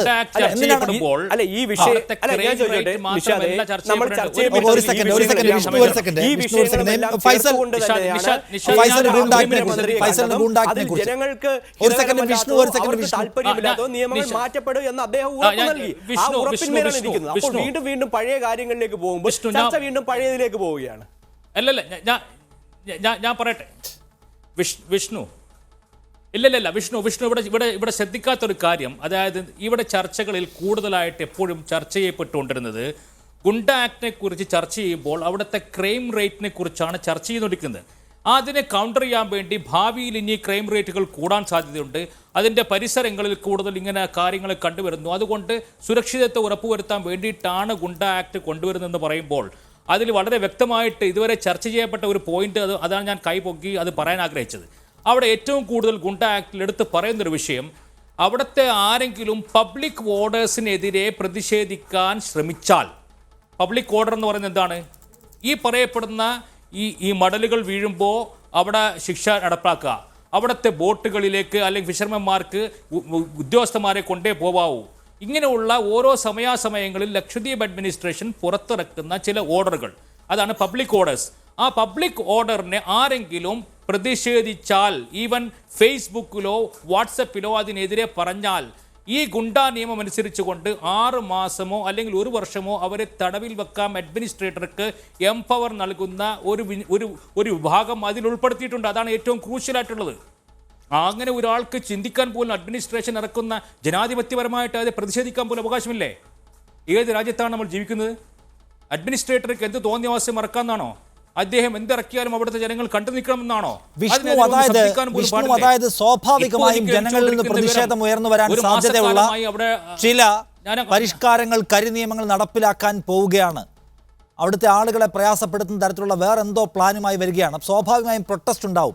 ആ പ്രൊട്ടസ്റ്റിനെ അടിച്ചമർത്താനാണ് ഒരു സാഹചര്യവും ഇല്ലാതിരുന്നിട്ടും അവിടെ ഗൂണ്ട ആക്ട് കൊണ്ടുവരുന്നത്.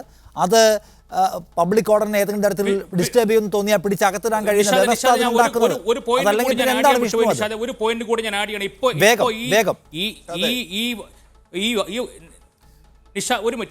ഒരു പോയിന്റ് കൂടി. ഇപ്പോൾ ഈ നിമിഷം കവരത്തി നടന്നുകൊണ്ടിരിക്കുന്നത് 1 മാസക്കാലമായി അവിടെ ലോക്ക്ഡൗൺ ആയിട്ട് അവിടുത്തെ ജനങ്ങൾ, അതായത് ഡെയിലി വേജിന് പോകുന്നവർക്ക് പോലും പുറത്തു പോയി ജോലിയെടുക്കാൻ പറ്റാത്തവർക്ക് ഭക്ഷ്യസുരക്ഷ ഉറപ്പുവരുത്തലെന്ന് പറഞ്ഞ് നമുക്ക് ഇന്നറിയാം.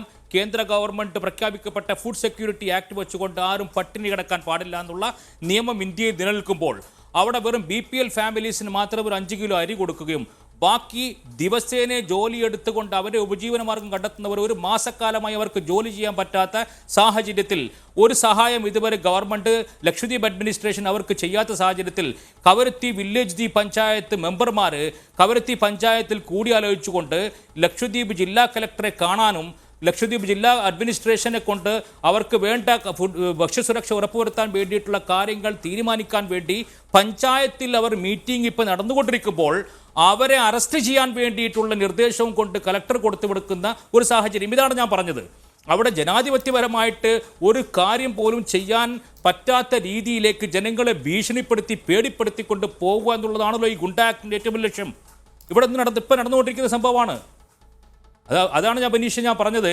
ഇവിടെ ഏറ്റവും കൂടുതൽ അവിടെ ക്രൈം റേറ്റ് മാത്രമല്ല നോക്കേണ്ടത്, അവിടെ പബ്ലിക് ഓർഡറിനെ ആർക്കും പ്രൊട്ടസ്റ്റ് ചെയ്യാൻ പാടില്ല. എന്ത് ഓർഡർ ഇറക്കിയാലും അത് അനുസരിച്ചോളണം. പല നിലയ്ക്ക് ആളുകളെ പൂട്ടാൻ കഴിയുന്ന ശേഷി അതിനുണ്ട്. വേഗം ഈ ചർച്ചയിലേക്ക് മടങ്ങി വരാം. ഇടവേള അത്യാവശ്യമായി പെട്ടെന്ന്.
ചർച്ചയിലേക്ക് വീണ്ടും ഞാൻ മറ്റു രണ്ട് ഐഷ സുൽത്താനിലേക്കും ഷിക്കോയിലേക്കും പോകുന്നതിന് മുമ്പ് ഒരു വ്യക്തതയ്ക്ക് വേണ്ടി, വിഷ്ണു, താങ്കൾ പറയുന്നത് അവിടുത്തെ ആളുകൾക്ക് ഇഷ്ടമല്ല എങ്കിൽ അവിടെ നടപ്പിലാക്കിയ സംഗതികളിൽ നിന്ന് പിന്നോട്ട് പോകാൻ മടിക്കില്ല എന്നാണ്. അപ്പോൾ നമ്മൾക്ക് അവിടെ നടപ്പിലാക്കിയിട്ടുള്ള കാര്യങ്ങൾ എന്താണെന്ന് താങ്കൾക്കും എനിക്കൊക്കെ അറിയാം. അവിടുത്തെ ആളുകൾക്ക് ഒരു നിലയ്ക്കും യോജിക്കാൻ കഴിയാത്ത പലതും നടപ്പിലാക്കി. അവയെല്ലാം വൈകാതെ പിൻവലിക്കും ഭരണകൂടമെന്ന് താങ്കൾക്കൊരു കോൺഫിഡൻസ് ഉണ്ടോ ഈ ചർച്ചയിലിരിക്കുമ്പോൾ? അല്ല, ഞാൻ പറയട്ടെ, ഒരു നിയമം നടപ്പിലാക്കുമ്പോഴും ഇനി ഏതെങ്കിലും കാരണവശാൽ അത് വേണ്ട എന്ന് തീരുമാനിക്കുമ്പോൾ അതിൽ കുറച്ച് ഘടകങ്ങൾ പരിഹരിക്കും. അത് സുരക്ഷിതത്വം, രാജ്യത്തിൻ്റെ പൊതുവായ നയം, പിന്നെ ജനങ്ങളുടെ അഭിലാഷം, ഇത്രയും കാര്യങ്ങൾ തന്നെയാണ് ഏതൊരു നിയമനിർമ്മാണവും രാജ്യത്ത് നടപ്പിലാക്കുമ്പോൾ ബേസിക് ആയിട്ടുള്ളത്. ഒത്തിരി കാര്യങ്ങളുണ്ടെങ്കിൽ പോലും ഒരു ഭരണകൂടം പരിഗണിക്കുന്നത് ഏതെങ്കിലും നിയമങ്ങൾ എവിടെയായാലും, അത് ഏത് ഗവൺമെൻറ്റിൻ്റെ കാലഘട്ടത്തിലായാലും, ജനങ്ങൾക്ക് സ്വാഭാവികമായി ഒരു ജനനന്മയെ കരുതി ചില കാര്യങ്ങൾ മുന്നോട്ട് വയ്ക്കുമ്പോൾ അത് ആ വിഭാഗങ്ങൾക്ക് അല്ലെങ്കിൽ ഏതെങ്കിലും പ്രദേശത്ത് അവർക്കത് താല്പര്യമില്ലെങ്കിൽ ചിലപ്പോൾ അത് സർക്കാർ വേണ്ടെന്ന് വെച്ചേക്കാം. പ്രത്യേകിച്ച് ലക്ഷദ്വീപിനെ സംബന്ധിച്ചോളം മറ്റ് മെയിൻലാൻഡിൽ നിന്ന് അകലെയുള്ള സ്ഥലമാണ്, അവിടെ പ്രത്യേക ഒരു പദവി കൊടുത്തിട്ടുള്ള സ്ഥലമാണ്. അപ്പോൾ അത്തരത്തിലുള്ള ഒരു സ്ഥലത്ത്, അല്ല മെയിൻലാൻഡിലാണെങ്കിൽ നമുക്കറിയാം ചില കാര്യങ്ങൾ സർക്കാർ മുന്നോട്ട് തന്നെ പോകും. കാര്യം അത് ചിലപ്പോൾ ചില കാര്യങ്ങൾ നടപ്പിലാക്കുമ്പോൾ പൂർണ്ണമായി അവർ യോജിപ്പില്ലെങ്കിൽ പോലും പിന്നീട് അവർക്ക് ഗുണകരമായി വരും. പക്ഷേ ലക്ഷദ്വീപിനെ സംബന്ധിച്ചുള്ള സർക്കാർ ഒരു പ്രത്യേക രീതിയിലാണ് ലക്ഷദ്വീപിനെ പരിഗണിക്കുന്നതും കാണുന്നതും. കാര്യം ലക്ഷദ്വീപ് മെയിൻലാൻഡിൽ നിന്ന് വളരെ അകലെയാണ്. ചില പരിമിതികൾ ലക്ഷദ്വീപിന് ഉണ്ട് എന്നുള്ള വസ്തുത എപ്പോഴും സർക്കാരിൻ്റെ മുന്നിലുണ്ട്. കാരണം സർക്കാർ തന്നെയാണ് വളരെ കൃത്യമായി ലക്ഷദ്വീപിനെ പരിപാലിക്കുന്നത് എന്നുള്ളതാണ്. പിന്നെ ഈ ഭക്ഷ്യസുരക്ഷാ നിയമം ഉണ്ടായി, അവിടെ ഭക്ഷണമില്ല, പട്ടിണിയാണെന്നുള്ളത്, ആ കാര്യത്തിൽ MP ആ പറഞ്ഞ കാര്യങ്ങൾ ഒന്ന് പുനഃപരിശോധിക്കണം. ലോക്ക്ഡൗൺ ആയ കാലം മുതൽ രാജ്യത്തെ മുഴുവൻ കുടുംബങ്ങൾക്കും സൗജന്യമായി ഈ രാജ്യത്ത് ഭക്ഷ്യവും ധാന്യങ്ങളും വിതരണം ചെയ്യുന്നു. ഇന്നുകൂടി പ്രധാനമന്ത്രി അത് വളരെ വ്യക്തമായി പറഞ്ഞിട്ടുണ്ട്. അപ്പോൾ രാജ്യത്ത് മുഴുവൻ പ്രഖ്യാപിക്കപ്പെടുമ്പോൾ ലക്ഷദ്വീപിൽ അത് ലഭ്യമായില്ലെങ്കിൽ അത് നിയമപരമായി എല്ലാം താങ്കളൊന്ന് അത് പുനഃപരിശോധിക്കുകയോ അല്ലെങ്കിൽ നിയമപരമായി ഏതെങ്കിലും രീതിയിൽ നേരിടണമോ എന്ന് തന്നെയാണ് ഞാൻ വ്യക്തമായി പറയുന്നത്. കാര്യം പ്രധാനമന്ത്രി ഒരു നയം നടപ്പിലാക്കുമ്പോൾ അത് ലക്ഷദ്വീപിനെ ഒഴിച്ചിട്ടുകൊണ്ട് ഒരു നയവും അവിടെ നടപ്പിലാക്കിയിട്ടില്ല. പ്രത്യേകിച്ച് ഈ ഭക്ഷ്യസുരക്ഷയുടെ കാര്യത്തിൽ ഇന്നും കൂടി പ്രധാനമന്ത്രി വളരെ വ്യക്തമായാണ്. ശരി, ശ്രീ കോയ, നേരത്തെ കാന്തപുരം AP അബൂബക്കർ മുസ്ലിയാർ ഒരു സ്റ്റേറ്റ്മെൻറ്റ് നടത്തിയത് അവിടെ ജനങ്ങൾക്ക് ഇഷ്ടമില്ലാത്ത ഒന്നും നടപ്പിലാക്കില്ല, ആശങ്കപ്പെടേണ്ട കാര്യമില്ല എന്ന് അമിത്ഷാ അദ്ദേഹത്തോട് കമ്മ്യൂണിക്കേറ്റ് ചെയ്തു എന്നാണ്. അതിൻ്റെ എന്തെങ്കിലും ഒരു തുടർ സൂചന അവിടെ പ്രകടമാണോ, അതോ ഒരു വെള്ളത്തിൽ വരച്ച വര പോലെ ആയിപ്പോയോ? അതല്ല, ശരിക്കു പറഞ്ഞാൽ ബഹുമാന്യനായ MP-യുമായിട്ട് സംസാരിച്ചപ്പോഴും ബഹുമാന്യനായ കാന്തപുരം ഉസ്താദിനോട് സംസാരിച്ചപ്പോഴും അമിത്ഷായുടെ കയ്യിൽ നിന്ന് കിട്ടിയിട്ടുള്ള ഉറപ്പ് വളരെ വ്യക്തമായിട്ട് അവർക്ക് കിട്ടിയിട്ടുണ്ടെന്നുള്ളത് ഞങ്ങൾക്കറിയാം. ഞങ്ങൾക്ക് വിശ്വസിക്കാവുന്ന രണ്ട് മഹൽ വ്യക്തിത്വങ്ങളാണ് ഞങ്ങളോട് പറഞ്ഞിരിക്കുന്നത്, വ്യക്തമായിട്ട് ഞങ്ങൾക്കറിയാം. പക്ഷേ ആ പറഞ്ഞതും ഇവിടെ ലക്ഷദ്വീപിൽ നടന്നുകൊണ്ടിരിക്കുന്നതും തമ്മിൽ കോൺട്രാഡിക്ഷൻ ഉണ്ട്. ഈ രണ്ട് വൈരുദ്ധ്യങ്ങൾ, ഈ രണ്ട് തരത്തിലുള്ള ഭരണ സംവിധാനം, അതാണ് ഞാൻ വിഷ്ണുവിനോട് നേരത്തെ ചോദിച്ചത്. ഇത് പാർട്ടിയുടെ അജണ്ടയാണോ അതോ ഞങ്ങളെ മനഃപൂർവ്വം കണ്ണിൽ പൊടിയിടുകയാണോ എന്ന് എനിക്ക് മനസ്സിലാവുന്നില്ല. ഒരു കാര്യം കൂടി, വിഷ്ണു ഞാൻ ചോദിച്ചതിന് ശേഷം വിഷ്ണു പറയുന്ന കൂട്ടത്തിൽ വ്യക്തമായിട്ട് പറഞ്ഞു, ലക്ഷദ്വീപിൽ ഫിഷർമാൻമാരെയും അതുപോലെ തെങ്ങ് കയറ്റക്കാരെയും തെങ്ങ് കൃഷിയെയും പ്രോത്സാഹിപ്പിക്കുന്ന തരത്തിലാണ് എല്ലാ കാര്യങ്ങളും ചെയ്യാൻ ഉദ്ദേശിക്കുന്നതെന്ന് പറഞ്ഞു. ഈ കഴിഞ്ഞ ലോക്ക്ഡൗൺ സമയത്ത് ഫിഷർമാൻമാർക്ക് എല്ലാ സ്ഥലങ്ങളിലും പൈസ കൊടുത്തപ്പോൾ ഫിഷർമാൻമാരുടെ, അത് ലക്ഷദ്വീപിൽ പോലും വളരെ കുറച്ച് ആളുകൾക്ക് പൈസ കൊടുത്ത കൂട്ടത്തിൽ ഫിഷർമാൻമാരുടേത് മാത്രം പെൻഡിങ് ആയിരുന്നു. അതൊന്ന്. രണ്ടാമതായിട്ട് ഫിഷർമാൻമാരുടെയാണ് ഷെഡ് പൊളിച്ചു മാറ്റിയത്. അവർക്ക് ഏറ്റവും വലിയ ഉപകാരമാണല്ലോ ഷെഡ് പൊളിച്ചു മാറ്റുന്നത്. അതിലൂടെ എത്രയോ വലിയ ഉപകാരങ്ങൾ ലക്ഷദ്വീപുകാർക്ക് ചെയ്തു എന്നാണ് വിഷ്ണു പറയുന്നതെങ്കിൽ അതും ഞങ്ങൾ അംഗീകരിച്ചു. അതിനുശേഷമാണ് ഇപ്പോൾ ഫിഷർമാൻമാർക്ക് അവിടുത്തെ ഫിഷിംഗ് രീതി കൂടി നിങ്ങളൊന്ന് മനസ്സിലാക്കണം. മൾട്ടി ഡേ ഫിഷിംഗ് വെസൽസ് ലക്ഷദ്വീപിലില്ല. മൾട്ടി ഡേ ഫിഷിംഗ് വെസലിൽ പോകുന്നവരാണെങ്കിൽ അവർ ഈ 12 നോട്ടിക്കിനും 24 നോട്ടിക്കിനും പുറത്ത് പോയി പുറം കടലിൽ, അതായത് നമ്മുടെ ടെറിട്ടോറിയൽ വാട്ടർ കഴിഞ്ഞ് പുറത്തിറങ്ങിയിട്ട് എക്സ്ക്ലൂസീവ് എക്കണോമിക് സോണിലേക്ക് ഇറങ്ങാം. എന്നാൽ ലക്ഷദ്വീപിൻ്റെ ടെറിട്ടോറിയൽ വാട്ടറിൻ്റെ അകത്ത് ഏറ്റവും വിജിലൻ്റ് ആയിട്ട് കോസ്റ്റ് ഗാർഡും അതുപോലെ കോസ്റ്റൽ പോലീസും എല്ലാ സെക്യൂരിറ്റിയും ഉറപ്പുവരുത്തുകയും പ്രത്യേക സംവിധാനങ്ങൾ HF high frequency, very high frequency ആയിട്ട് നമ്മൾ ഉപയോഗിക്കുന്ന VHF അല്ല, HF അടക്കം ഉപയോഗിച്ചുകൊണ്ട് എത്രയോ ദൂരങ്ങളിൽ, അതായത് ടെറിട്ടോറിയൽ വാട്ടറിൻ്റെ അകത്ത് ഒരു ഈച്ച പറന്നാൽ അറിയുന്ന സംവിധാനങ്ങൾ ലക്ഷദ്വീപിൽ നിന്ന് ഒരുങ്ങിയിരിക്കുന്ന സമയത്ത്, അത്രയും സംവിധാനങ്ങളുള്ള സ്ഥലത്ത് ലക്ഷദ്വീപിലെ ഒരു ഉദ്യോഗസ്ഥന്മാരെ അതിലേക്ക് കയറ്റണമെന്ന് പറയുന്നത് ഈ ഇന്ത്യൻ നേവിയെ അടക്കം കോസ്റ്റ് ഗാർഡിനെ അടക്കം അതുപോലുള്ള സംവിധാനങ്ങളെ മൊത്തം പരിഹസിക്കുന്നതിന് സമമല്ലേ? ആ രീതിയിൽ ലക്ഷദ്വീപിൽ ചെയ്യുമ്പോൾ, ഈ മൾട്ടി ഡേ ഫിഷിംഗ് വെസൽ ഇല്ലാത്ത ലക്ഷദ്വീപിൽ അത് ചെയ്യുമ്പോൾ കർണാടകയിലും കേരളത്തിൻ്റെ കാര്യം വിടൂ, BJP നിങ്ങളുടെ സർക്കാരല്ല ഇവിടെ ഭരിക്കുന്നത്, ഇവിടുത്തെ ഭരണത്തിൻ്റെ കാര്യം മാറ്റി നിർത്തൂ. ബാക്കി തീരദേശങ്ങളിൽ ഇവർ നടപ്പിലാക്കുന്ന നിയമം, നിങ്ങൾ നടപ്പിലാക്കുന്ന നിയമം നിങ്ങൾ ഭരിക്കുന്ന സ്ഥലത്ത് പ്രോപ്പറായിട്ട് നടപ്പിലാക്കണ്ടേ? രാജ്യസുരക്ഷയുടെ ഭാഗമാണെങ്കിലും എല്ലാ ഫിഷർമാൻമാർക്കും പ്രൊട്ടക്ഷന് വേണ്ടിയാണ് കയറ്റുന്നത്, അവരുടെ പ്രൊട്ടക്ഷൻ സ്ട്രെങ്തൻ ചെയ്യാൻ വേണ്ടിയാണ് കയറ്റുന്നതെന്ന് അതിൽ പറയുന്നു. അങ്ങനെ കയറ്റുന്നുണ്ടെങ്കിൽ ഈ കർണാടകയിലും മറ്റേ ഗുജറാത്തിലുമുള്ള ആളുകളുടെ പ്രൊട്ടക്ഷൻ സ്ട്രെങ്തൻ ചെയ്യണ്ട എന്നാണ് എല്ലായിടത്തും ഒരുപോലെ ഈ സ്ട്രാറ്റജി അപ്ലൈ ചെയ്യാത്തത് എന്താണെന്ന് അദ്ദേഹം ചോദിക്കുന്നത്. ശ്രീമതി ആയിഷ സുൽത്താന, നോക്കൂ, കഴിഞ്ഞ കുറേ ആഴ്ചകളായി ഈ പ്രശ്നം അവിടെ ഉണ്ട്. മോദി സർക്കാരിൻ്റെ കീഴിലുള്ള ഈ അഡ്മിനിസ്ട്രേറ്റർ പലതരം സംഗതികൾ നടപ്പിലാക്കുന്നു. അവിടുത്തെ ആളുകൾക്കിടയിൽ ഒരുതരം അരക്ഷിതബോധം, ആശങ്ക തുടങ്ങിയവ വല്ലാതെ ഡെവലപ്പ് ചെയ്യുന്നുണ്ടോ എന്നാണ് അവിടുത്തെ ആളുകളുടെ ഒരു മാനസിക നില? ഉറപ്പായും അവിടുത്തെ ചെറിയ കുഞ്ഞുങ്ങൾ പോലും ഇപ്പോൾ വളരെ പരിതാപകരമായിട്ടാണ് പെരുമാറി തുടങ്ങുന്നത്. അതായത് അവരെല്ലാവരും വളരെ പെത്തറ്റിക് അവസ്ഥയിലേക്കാണ് പോകുന്നത്. പിന്നെ ഞാനൊരു കാര്യം ഒന്ന് പറയാൻ ആഗ്രഹിക്കുന്നു. നമ്മൾ വിഷ്ണു സാർ ഇപ്പോൾ കുറച്ച് മുമ്പ് പറഞ്ഞു, കേന്ദ്രം, അതായത് ലക്ഷദ്വീപ് ഇങ്ങനെ ഒറ്റപ്പെട്ട് കിടക്കുന്ന ഒരു പ്രദേശമായതുകൊണ്ട് പരിപാലിക്കുന്നു എന്ന്, കേന്ദ്രം കുറച്ചും കൂടെ പരിപാലിക്കുന്നു എന്നാണ്.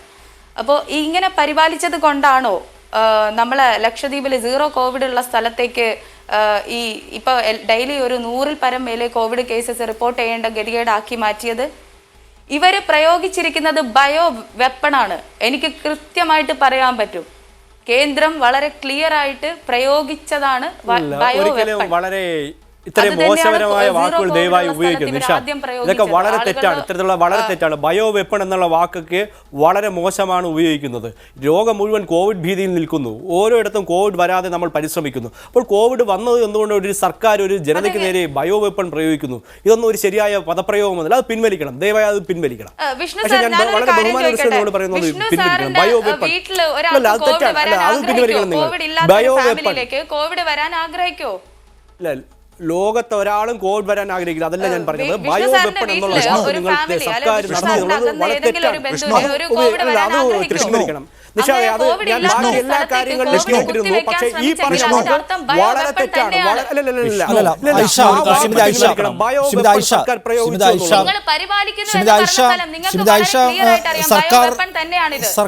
സർക്കാർ സ്വന്തം പൗരന് നേരെ ബയോ വെപ്പൺ ഉപയോഗിച്ചു എന്ന പരാമർശം കുറച്ച് ഗൗരവതരമാണ്. അങ്ങനെ ആക്ഷേപിക്കാൻ തക്കവണ്ണം എന്താണ് താങ്കളുടെ കയ്യിലുള്ള വിവരം? എന്താണ്?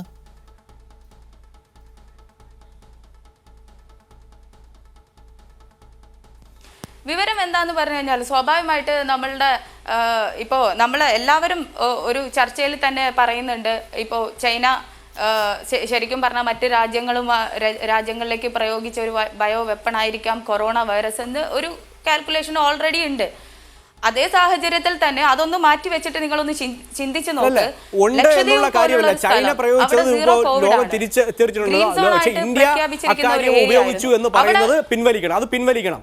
നിഷാദ്, ആ വാക്ക് പിൻവലിക്കണം. ഭാരത സർക്കാർ ലക്ഷദ്വീപിലേക്ക് ബയോ വെപ്പൺ ഉപയോഗിച്ചു എന്നുള്ള വാക്ക് പിൻവലിക്കണം. അത് തികച്ച നിരുത്തരവാദപരമാണ്. യാതൊരു അടിസ്ഥാനവുമില്ലാത്ത ഈ ഒരു വാക്കാണ് ഉപയോഗിച്ചത്. അതിന്റെ റിസ്ക് ആയിഷ ഏറ്റെടുക്കുന്നുണ്ടോ? ഒരിക്കലും അംഗീകരിക്കാൻ കഴിയില്ല. എനിക്ക് പറയാനുള്ളതും കൂടെ കേൾക്കണം. ബയോ വെപ്പൺ എന്ന് ഞാൻ പറയാനുള്ള റീസൺ അല്ല, പറഞ്ഞതെല്ലാം കേൾക്കാൻ തയ്യാറാണ്. പക്ഷെ ഈ ബയോ വെപ്പൺ എന്ന വാക്ക് ഉപയോഗിച്ച അതായത് ഒരിക്കലും അത് തെറ്റാണ്. ലോകം മുഴുവൻ വലിയൊരു പ്രതിസന്ധി നേരിടുമ്പോൾ നിങ്ങൾ ബയോ വെപ്പൺ സ്വന്തം രാജ്യത്തിന്റെ ഒരു ഭൂപ്രദേശത്ത് ഉപയോഗിച്ചത് തെറ്റാണ്. ഐഷ, തെറ്റാണ്. നിങ്ങൾ ഏത് തരത്തിൽ ചിന്തിച്ചാലും ഏത് രാഷ്ട്രീയം പറഞ്ഞാലും ഞാൻ കേട്ടുകൊണ്ടിരിക്കാം. പക്ഷെ ഈ വാക്ക് വളരെ തെറ്റാണ്. ഇത് അടിസ്ഥാനരഹിതമാണ്, ഇത് രാജ്യവിരുദ്ധമാണ്. ഈ വാക്ക് നിങ്ങൾ പിൻവലിക്കണം, ഈ വാക്ക് പിൻവലിക്കണം. നിഷാദ്, ഈ വാക്ക് പിൻവലിക്കണം. ഇത് തെറ്റാണ്. എനിക്ക് അല്ലല്ല, അവരൊരു ഒരു ആക്ഷേപം ഉന്നയിച്ചിരിക്കുകയാണ്. അതിന്റെ റിസ്ക് അവരെടുക്കും എന്ന നിലയ്ക്ക് ഞാൻ തെറ്റാണെന്ന് ഞാൻ വിശ്വസിക്കുന്നില്ല. അതിനെന്ത് നടപടി എടുക്കണമെങ്കിൽ നിങ്ങൾ എടുത്തോളൂ. അതാണ് അവർ അതിന്റെ റിസ്ക് അവരെടുക്കുകയാണ്. സ്ഥലത്ത് വളരെ ക്ലിയർ ആയിട്ട് എല്ലാവർക്കും അറിയാം അവിടെ ഹോസ്പിറ്റൽ ഫെസിലിറ്റീസ് ഇല്ലാന്ന്. വളരെ തെറ്റായ ഒരു വാക്കാണ് ഇവിടെ ഉപയോഗിച്ചിരിക്കുന്നത്. അത് വളരെ മോശകരമാണ്. അത് ചർച്ചയ്ക്ക് ഉത്തരവാദിത്വം അവർ ഏറ്റെടുക്കുകയാണ്. അത് തെറ്റാണ്. വിഷ്ണു ഒരു പാനലിസ്റ്റ് എന്ന നിലയ്ക്ക് ഏതെങ്കിലും തരത്തിലുള്ള അടിസ്ഥാനമോ തെളിവുകളോ ഒന്നും തന്നെ ഇല്ല. അല്ല, ഒന്നും തന്നെ വിഷ്ണു, ഇല്ലാതെ അത് ഒരു അവരുടെ രാജ്യം സ്വന്തം വിഷ്ണു, പൗരന്മാർക്ക് അതിന്റെ നേരെ ഉത്തരവാദിത്വം ബയോ അവർക്ക് വെപ്പൺ വിട്ടേക്ക് ഒരു വിഷ്ണു. മ- നമ്മൾ ഇതിന്റെ പേരിൽ അത് വഴക്കുണ്ടാക്കില്ലേ? സ്വാതന്ത്ര്യമല്ല, അത് സ്വാതന്ത്ര്യമല്ല അടിസ്ഥാന നിഷാദേ. ഇത് തെളിവുകളില്ലാതെ സ്വാതന്ത്ര്യമല്ല. എങ്ങനെയാണ് വിഷ്ണു പഴക്കിടാനുമല്ല. പറയാൻ അത് പറ്റുന്നത്? അല്ല, അതിന്റെ ഉത്തരവാദിത്വം അവർക്ക് വിട്ടേക്കൂ. ലക്ഷദ്വീപ് പോലുള്ള വ്യക്തിപരമായി സ്ഥലത്ത് താങ്കൾ ഏതെങ്കിലും ഹോസ്പിറ്റൽ നിലയ്ക്ക് ഫെസിലിറ്റി അധിക്ഷേപിക്കുകയാണെങ്കിലാണ് എനിക്ക് ഇടപെടാൻ കഴിയുക. അത് പിൻവലിക്കാൻ പറയണം. അതിന് സംശയമൊന്നുമില്ല. അത് പിൻവലിക്കാൻ പറയണം, മാപ്പ് പറയണം. അത് തെറ്റാണ് നിഷാദേ. എന്തടിസ്ഥാനത്തിലാണ്? ഏതെങ്കിലും തരത്തിൽ തെളിവുകളുടെ അടിസ്ഥാനത്തിലല്ലോ പറഞ്ഞത്? വായി തോന്നിയത് കോതയ്ക്ക് പാട്ടുന്നതുപോലെയാണ് വിളിച്ചു പറയുന്നത്. സ്വന്തം പൗരന്മാർക്ക് നേരെ ബയോ വെപ്പൺ പ്രയോഗിച്ചു എന്ന്. ഈ ലോകത്ത് എവിടെയാണ് കോവിഡ് വരാതിരിക്കുന്നത്? അപ്പോൾ അത് പിൻവലിക്കാൻ പറയണം നിഷാദേ. നിങ്ങളൊരു മോഡറേറ്റർ നിലയിൽ ആ വാക്ക് പിൻവലിക്കാൻ പറയണം. ബാക്കി എല്ലാ ചർച്ചകളും ഞാൻ വിയോജിക്കുകയൊക്കെ ചെയ്തിട്ടുണ്ട്. പക്ഷെ അത് തെറ്റാണ്. ആ വാക്ക് പിൻവലിക്കാൻ പറയണം നിഷാദ്. വളരെ ബഹുമാന പുരസ്കാരം ഞാൻ ആവശ്യപ്പെടുന്നു. ആ വാക്ക് ബയോ വെപ്പൺ എന്നുള്ള വാക്ക് പിൻവലിക്കാൻ താങ്കൾ മോഡറേറ്റർ, താങ്കളെയാണ് ഈ ചർച്ച നയിക്കുന്നത്.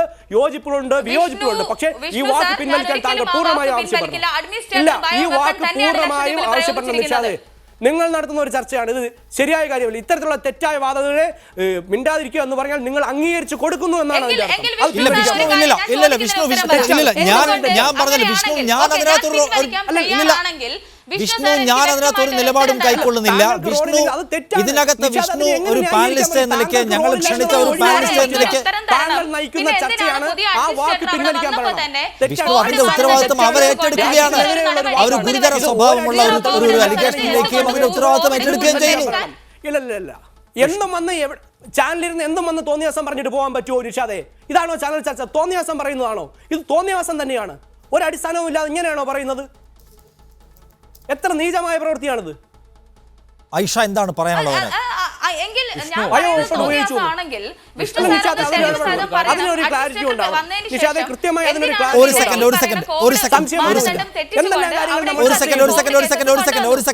ഒരു സെക്കൻഡ് MP, താങ്കളുടെ ടേക്ക് എന്താണ് ഇതിനകത്ത്?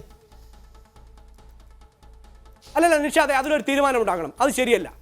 അത് ഒരിക്കലും അടിസ്ഥാനപരമല്ലാത്ത വിഷ്ണു ഇവിടെ മനസ്സിലാക്കേണ്ടത് ആയിഷ സുൽത്താന പറഞ്ഞതിന്റെ തീവ്രത. ആയിഷ സുൽത്താന, ഞാൻ എല്ലാ കാര്യങ്ങളും കേട്ടിരുന്നു. ഓക്കെ ഫൈസൽ, ആ വാക്ക് പിൻവലിക്കാൻ പറയണം. ഏറ്റവും ജനാധിപത്യ മര്യാദയുടെ പേരിൽ ആ വാക്ക് പിൻവലിക്കണം. ഇത് ശരിയാണെന്ന് നിങ്ങൾക്ക് ഇവിടെ മനസ്സിലാക്കേണ്ടത്,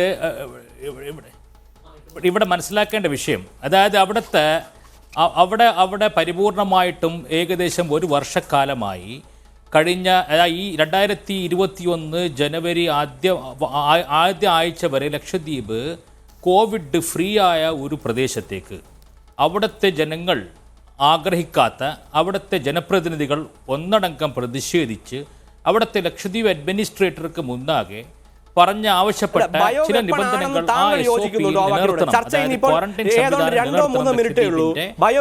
താങ്കളും അംഗീകരിക്കുന്നുണ്ടോ? ഞാനതിലേക്ക് വരാം. ഇല്ല, ആയിഷ സുൽത്താന പറഞ്ഞതിന്റെ താങ്കൾ ആ വാക്ക് പിടിച്ച് കാര്യം പറഞ്ഞ അവിടെ നടന്നുകൊണ്ടിരിക്കുന്ന അവസ്ഥ താങ്കൾ മനസ്സിലാക്കണം. ഒരു പരിപൂർണമായിട്ടും കോവിഡ് ഫ്രീ ആയിട്ടുള്ള ഒരു പ്രദേശത്ത് ഒരു കോവിഡിനെ കൊണ്ടുവരാൻ കാരണമാകുന്നത് ആരാണ്? അല്ല, എല്ലാ പ്രദേശങ്ങളും കോവിഡ് ഫ്രീ ആയിരുന്നു.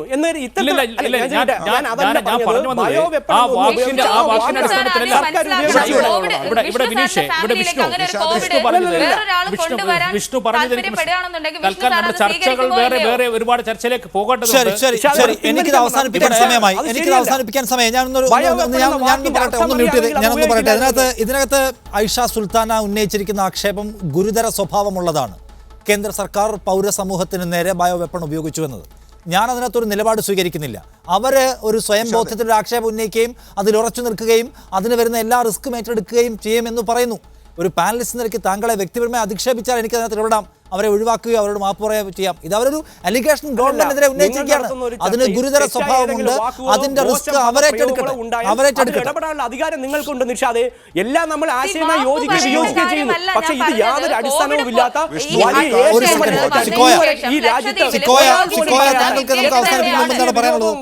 വിയോജിപ്പുണ്ട്. ആരെങ്കിലും ഇന്നുവരെ ഇങ്ങനെ ഒന്ന് പറഞ്ഞിട്ടുണ്ടോ? ഒരാളും ഈ രാജ്യത്ത് പറയാത്ത ഐഷ സുൽത്താനയാണ് ഈ രാജ്യത്ത് ആദ്യമായി ഇങ്ങനെ ഒരു ചർച്ചയിൽ ആദ്യമായി ഇങ്ങനെ ഒരു വാദം ഉന്നയിക്കുന്നത്. വളരെ ചുരുങ്ങിയ സമയം. വിഷ്ണു, AK-47 വെപ്പണല്ലേ? AK-47 ലക്ഷദ്വീപുകാരന്റെ തലക്ക് കെട്ടിവെച്ചതിൽ വിഷ്ണുവിനില്ലാത്ത വികാരം ഇപ്പൊ വന്നതിന്റെ രഹസ്യം എനിക്ക് മനസ്സിലായിട്ടില്ല. എന്നാൽ ഞാനൊരു കാര്യം പറയട്ടെ, ആ വാക്കായിട്ട് ഞാൻ ഉപയോഗിക്കുന്നില്ല. എങ്കിൽ ഞാൻ പറയട്ടെ, ഇവിടുത്തെ കേരളത്തിലെ ഒരു പ്രമുഖ മാധ്യമത്തോട് പ്രഫുൽ കെ പട്ടേൽ പറഞ്ഞിരിക്കുന്നു, നിയമങ്ങൾ എല്ലാവരും പാലിക്കേണ്ടതല്ലേ. ആ നിയമം തെറ്റിച്ചുകൊണ്ട് SOP വയലേറ്റ് ചെയ്തുകൊണ്ട് നിലവിലുണ്ടായിരുന്ന, അദ്ദേഹം വരുന്ന സമയത്ത് നിലവിലുണ്ടായിരുന്ന SOP മുൻ SOP ആണ്. ആ SOP തെറ്റിച്ചുകൊണ്ട് ലക്ഷദ്വീപിൽ ഇറങ്ങിയ പ്രഫുൽ കെ പട്ടേൽ ലക്ഷദ്വീപിലെ മൊത്തം ജനങ്ങൾക്ക് രോഗം പരത്തിയെന്ന് തെളിവാണ്. അദ്ദേഹം അന്ന് കൂട്ടിക്കൊണ്ട് നടന്ന ആളുകളിൽ ഒരാൾക്കായിരുന്നു ആദ്യത്തെ ലക്ഷദ്വീപിന്റെ Yes, അപ്പോൾ അതടക്കമുള്ള ഗൗരവതരമായ ആക്ഷേപങ്ങൾ അദ്ദേഹത്തെക്കുറിച്ച് നിങ്ങൾക്കുണ്ട്. എനിക്ക് അവസാനിപ്പിക്കാൻ സമയമായി ഇപ്പോൾ ഞാൻ ഇടപെടുന്നു. ഇനിയും എന്തായാലും വരും ദിവസങ്ങളിലും വളരെ പ്രധാനപ്പെട്ട ചർച്ചയായി ലക്ഷദ്വീപ് നിലനിൽക്കുമെന്ന കാര്യത്തിൽ തർക്കമില്ല. നന്ദി ശ്രീമതി ആയിഷ സുൽത്താന, ശ്രീ MP ശ്രീ ഫൈസൽ, BG വിഷ്ണു, ഒപ്പം തന്നെ ശ്രീ കോയ ഈ ചർച്ചയിൽ പങ്കെടുത്ത് നിങ്ങളുടെ അഭിപ്രായങ്ങൾ നിലപാടുകൾ പങ്കുവച്ചതിന് ഇടവേള.